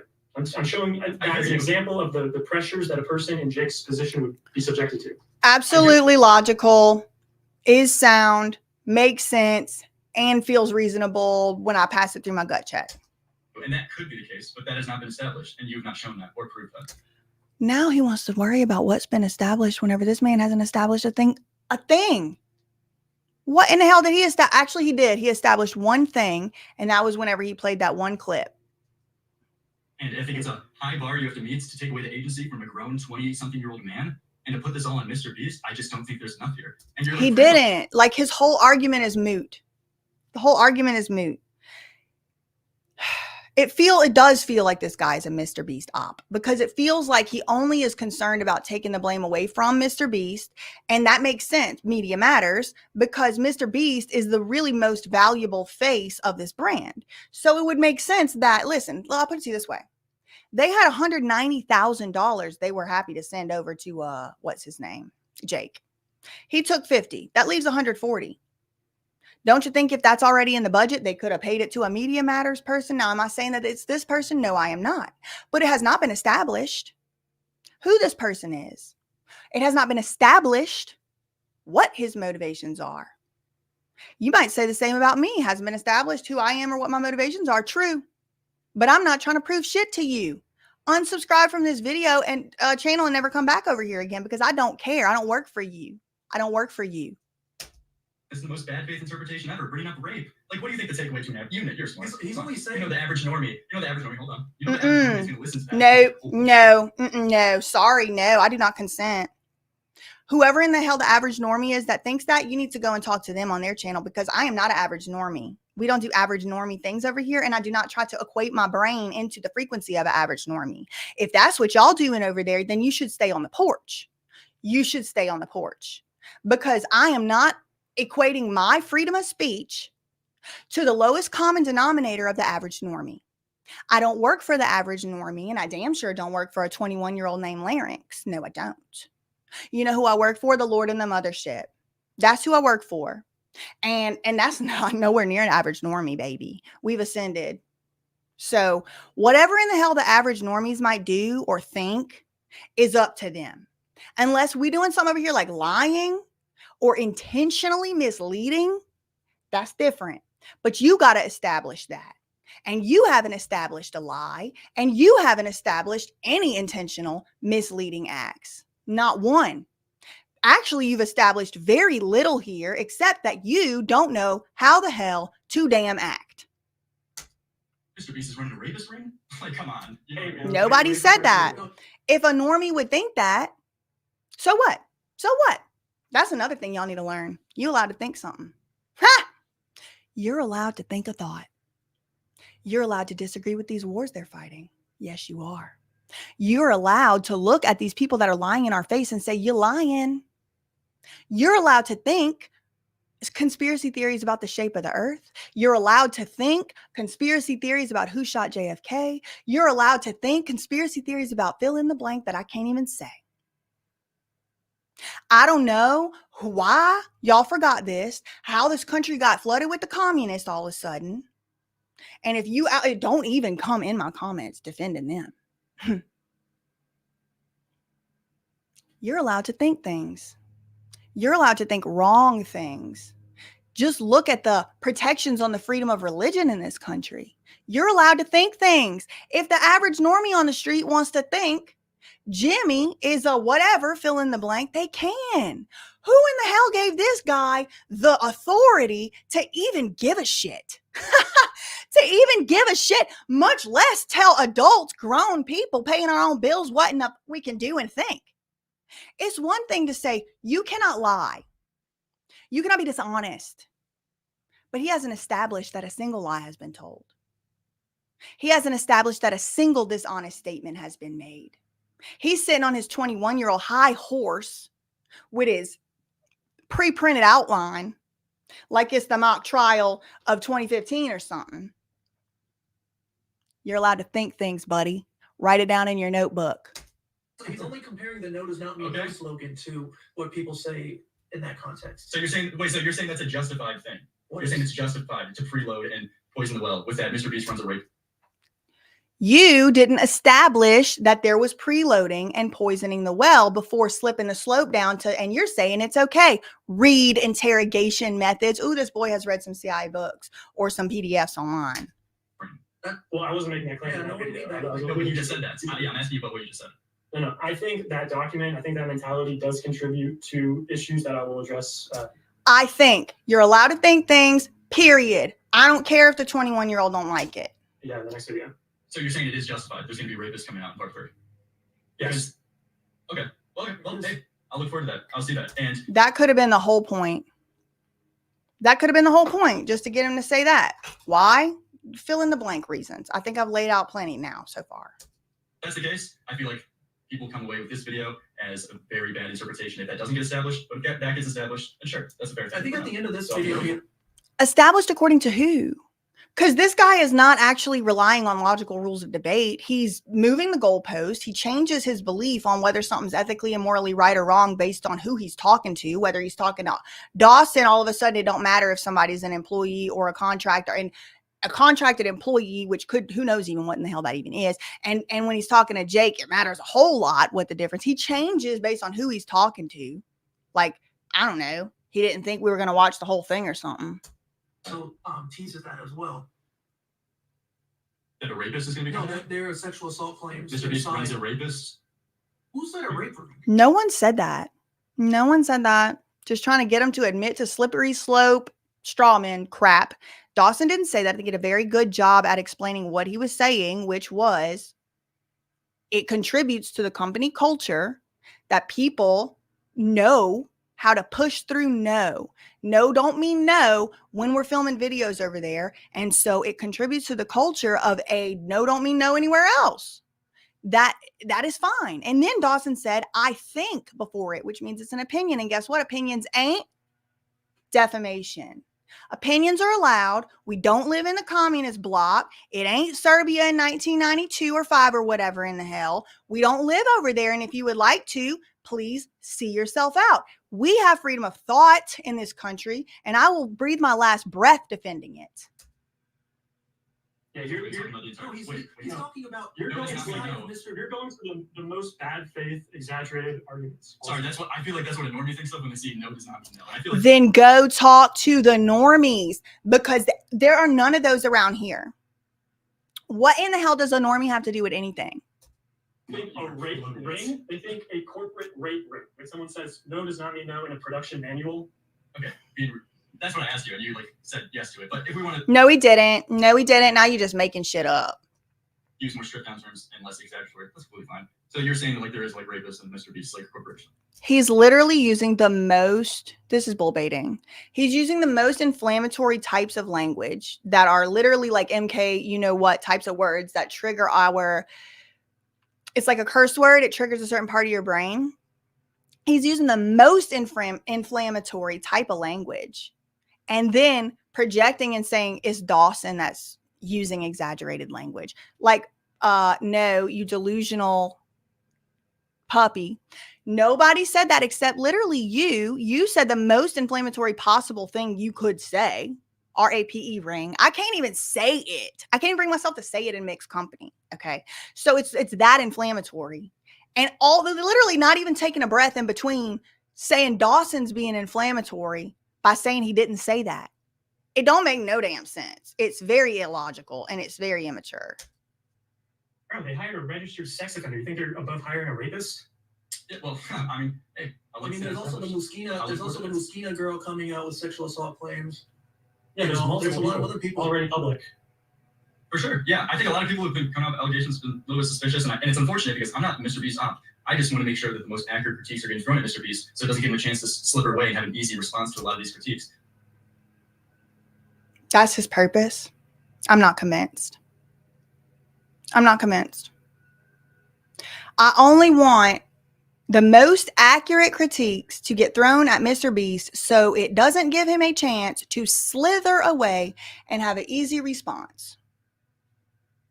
Sir, that's what you spent your whole night arguing with these people for? I'm not convinced. I'm not convinced. Nope. Nope. I want to make sure the critiques are 100% vetted. Who in the hell? The commie police. What in the Gestapo hell is this man talking about?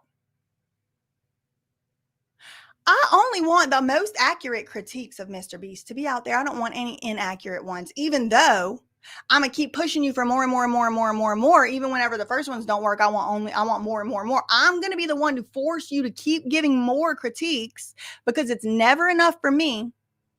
It's an endless cycle. It's a chicken egg. It's a paradox. It's a paradox. You cannot do both things. He wants only the accurate critiques. Well, people give critiques. He's like, I'm not convinced. What else? Then you don't only want the accurate ones. You want all of them. To what? Gather intel. I might have been born tonight. It wasn't last night. Because with a lot of what these people are doing, I feel like it's giving MrBeast an easy dunk to respond. So I just want to make sure all these critiques are 100% vetted. Okay, So just to let you know, I have like 5 minutes left. I mean, I'm already almost thing, but one last question. So, yeah. And this goes back to what I just brought up on how we should like vet all these appropriate critiques to make sure. Who's we? Communism. Who is the royal we? I ain't doing we. I ain't doing we unless I'm talking to y'all. We. Okay. We. What in the hell is this communism we? Like 5 minutes left. Really did it last week. Brought up how we should like vet all these appropriate critiques. No, we shouldn't. You can if you feel like it. If that's what you want to do, spend your time on a Tuesday night. We don't have to do shit. I can wake up, make an opinion up, and keep going. I do not have to vet shit. No, I don't. Not to make an opinion. No, I don't. Now, is it good journalism? Sure. But this is the Queen's Court. This ain't the newspaper. I saw in your Oompaville interview that you just admitted to misrepresenting details about MrBeast, about the CGI stuff, correct? no, I didn't see that clip. Fortunately, don't have a lot of time, but I'll try to get to it fast. Nice. I mean, I do think my first video, the fake videos examples I gave were bad, but well, it's not that they're just bad. It's just that they weren't true and they were lies. No, they were true, but they weren't. Yeah, show the clip, I guess. Great job. I'm gonna move through this part. We're not gonna watch it, but I did want y'all to see that part where Dawson said, just show me the clip. Just show me the clip. Because all this guessing and trying to remember what I said 3 videos ago, like I haven't gotten 47 million views since then. Just show me the clip. That's how you do it. Show me what I said. Who's we? Who's doing the vetting? Who's vetting? All right. I do want to move to this other part though. They're talking about the CGI. I can't bring myself to give a about the CGI. I just can't. I don't care.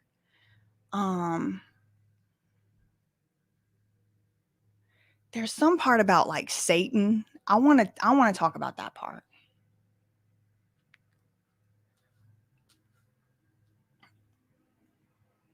Oh, look, again, he's doing this on record. He's trying to get him on record. Whose record? For what? At least for CGI, and there's no clips of MrBeast on podcasts, for example, of like admitting this.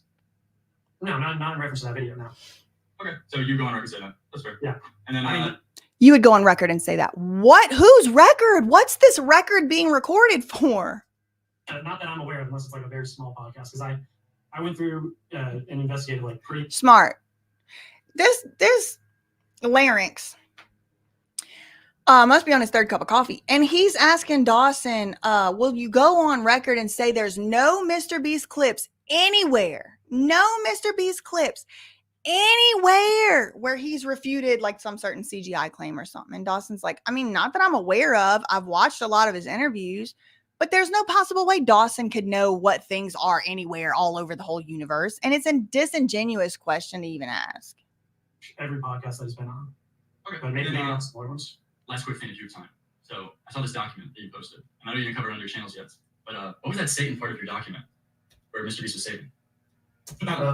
This is the other reason what finally kicked me over the edge of like, I just have to make this video. And I'm glad I did it on live because I can't imagine having had done this. It would take me 3 weeks to edit this. This part actually, y'all are gonna, this is probably the hottest take of the video. But this with the Queen's Court, I say what I want over here. So The biggest point, whatever, but I thought it was pretty funny and interesting to see. Yeah, I thought that was interesting too. I mean, people at the company sort of had this like ongoing meme or joke about evil MrBeast. Document that you posted. I know you didn't cover it on your channels yet, but what was that Satan part of your document where MrBeast was Satan? The biggest point, whatever, but I thought it was pretty funny and interesting to see. Yeah, I thought that was interesting too. I mean, people at the company sort of had this like ongoing meme or joke about evil MrBeast. But then there was like actual Christians at the company who like low key theorized and like speculated on whether Jimmy was like the Antichrist, like unironically. Okay, so I guess not that I'm in a position to give any advice, of course. Okay, but I would say I feel like even including stuff like that, it does hurt your overall points because it can like write you off as saying like, dude, this guy's saying insane shit. Like obviously this isn't proven. I saw like one of the examples. It was that apparently he.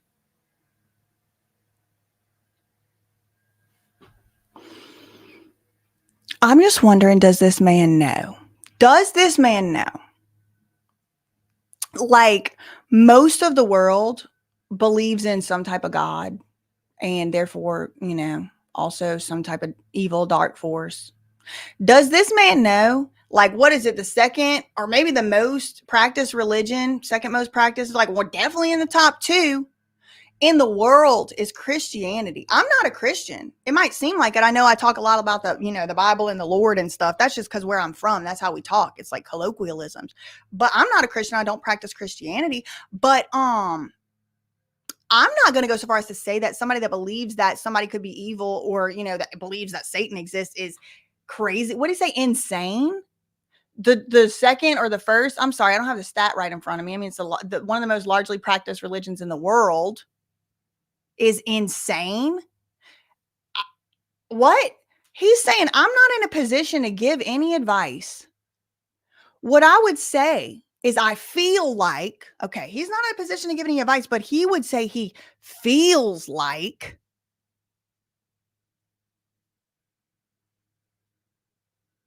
even including stuff like that hurts your overall points because it can write you off as saying like, dude, this guy's insane. Obviously, this is proven. I saw one example. Apparently, I was used in a church in one of his videos.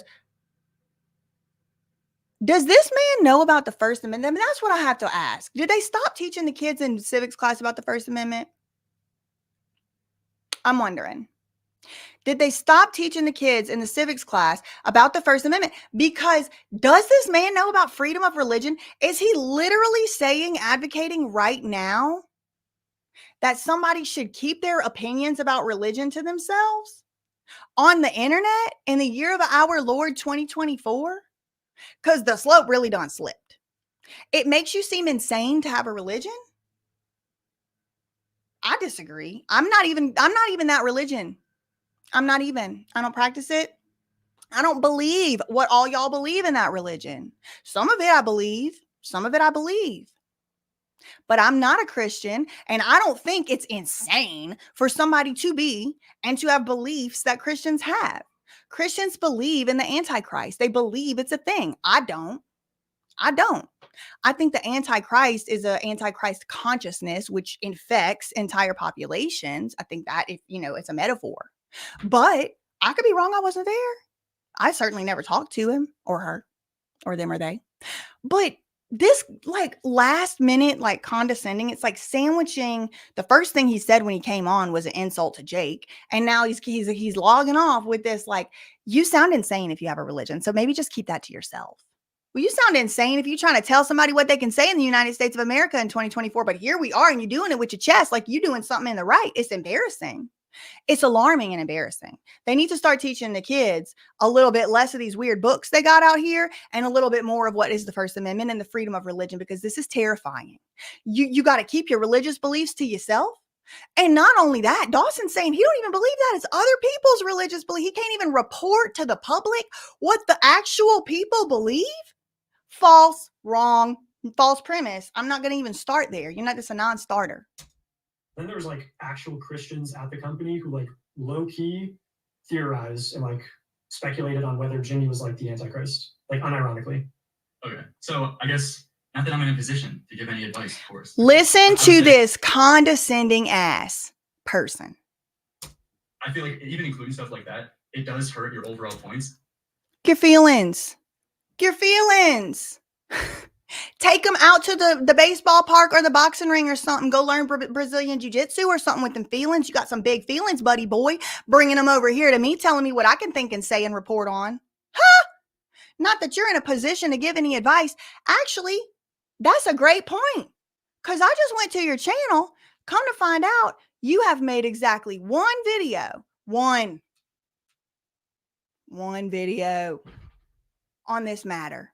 So I actually would say you are not in a position to give any advice, but I will give you some advice because I'm in a position to give advice because I make content. I put my actual labor where my efforts belong. I'm living my purpose. And so what I would tell you to do, since you're so worried about which arguments are getting vetted and not, is to simply go make a video about it. Instead of being out here being a thought police, the feelings police, the you don't think, you don't feel police, go make a video. You got a channel, you got more subscribers than Cam Nuggets.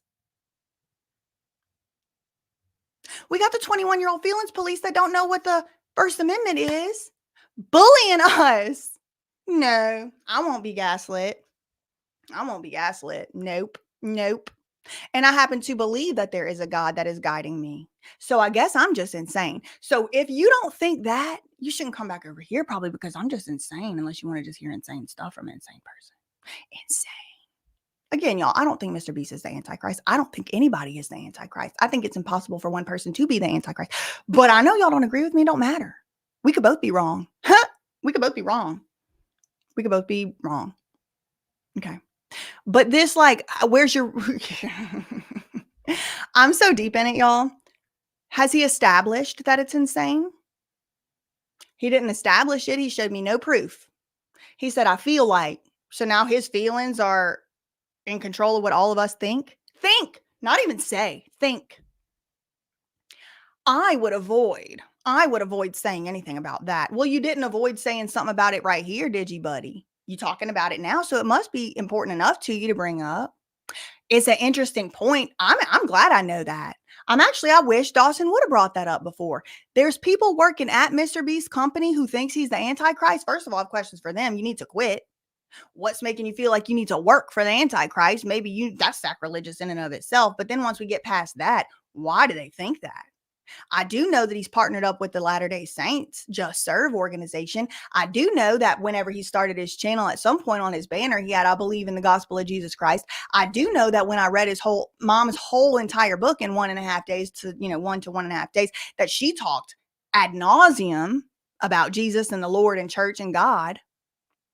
So I bet you it's a really interesting reason. I bet you it's really interesting. Why is it that people that work for Mr. Beast think he's the anti? That's weird. I don't think that, but I'm very interested to know why. And I just gave you the reasons. And I don't owe any further explanation to anybody. This is a good enough reason because I feel like it, because I want to know. Why would you make such a broad, vague, blah, blah, blah? Because I wanted to. Because I can. Why did you think that someone said blah, blah? Because I felt like it. Because I want to. Who is this random stranger online bullying everybody into what to think? It's stupid. It's stupid. That's all I had for today. Facts ain't defamation. Neither are opinions, and neither are psychic visions from the Lord. Love you, meaning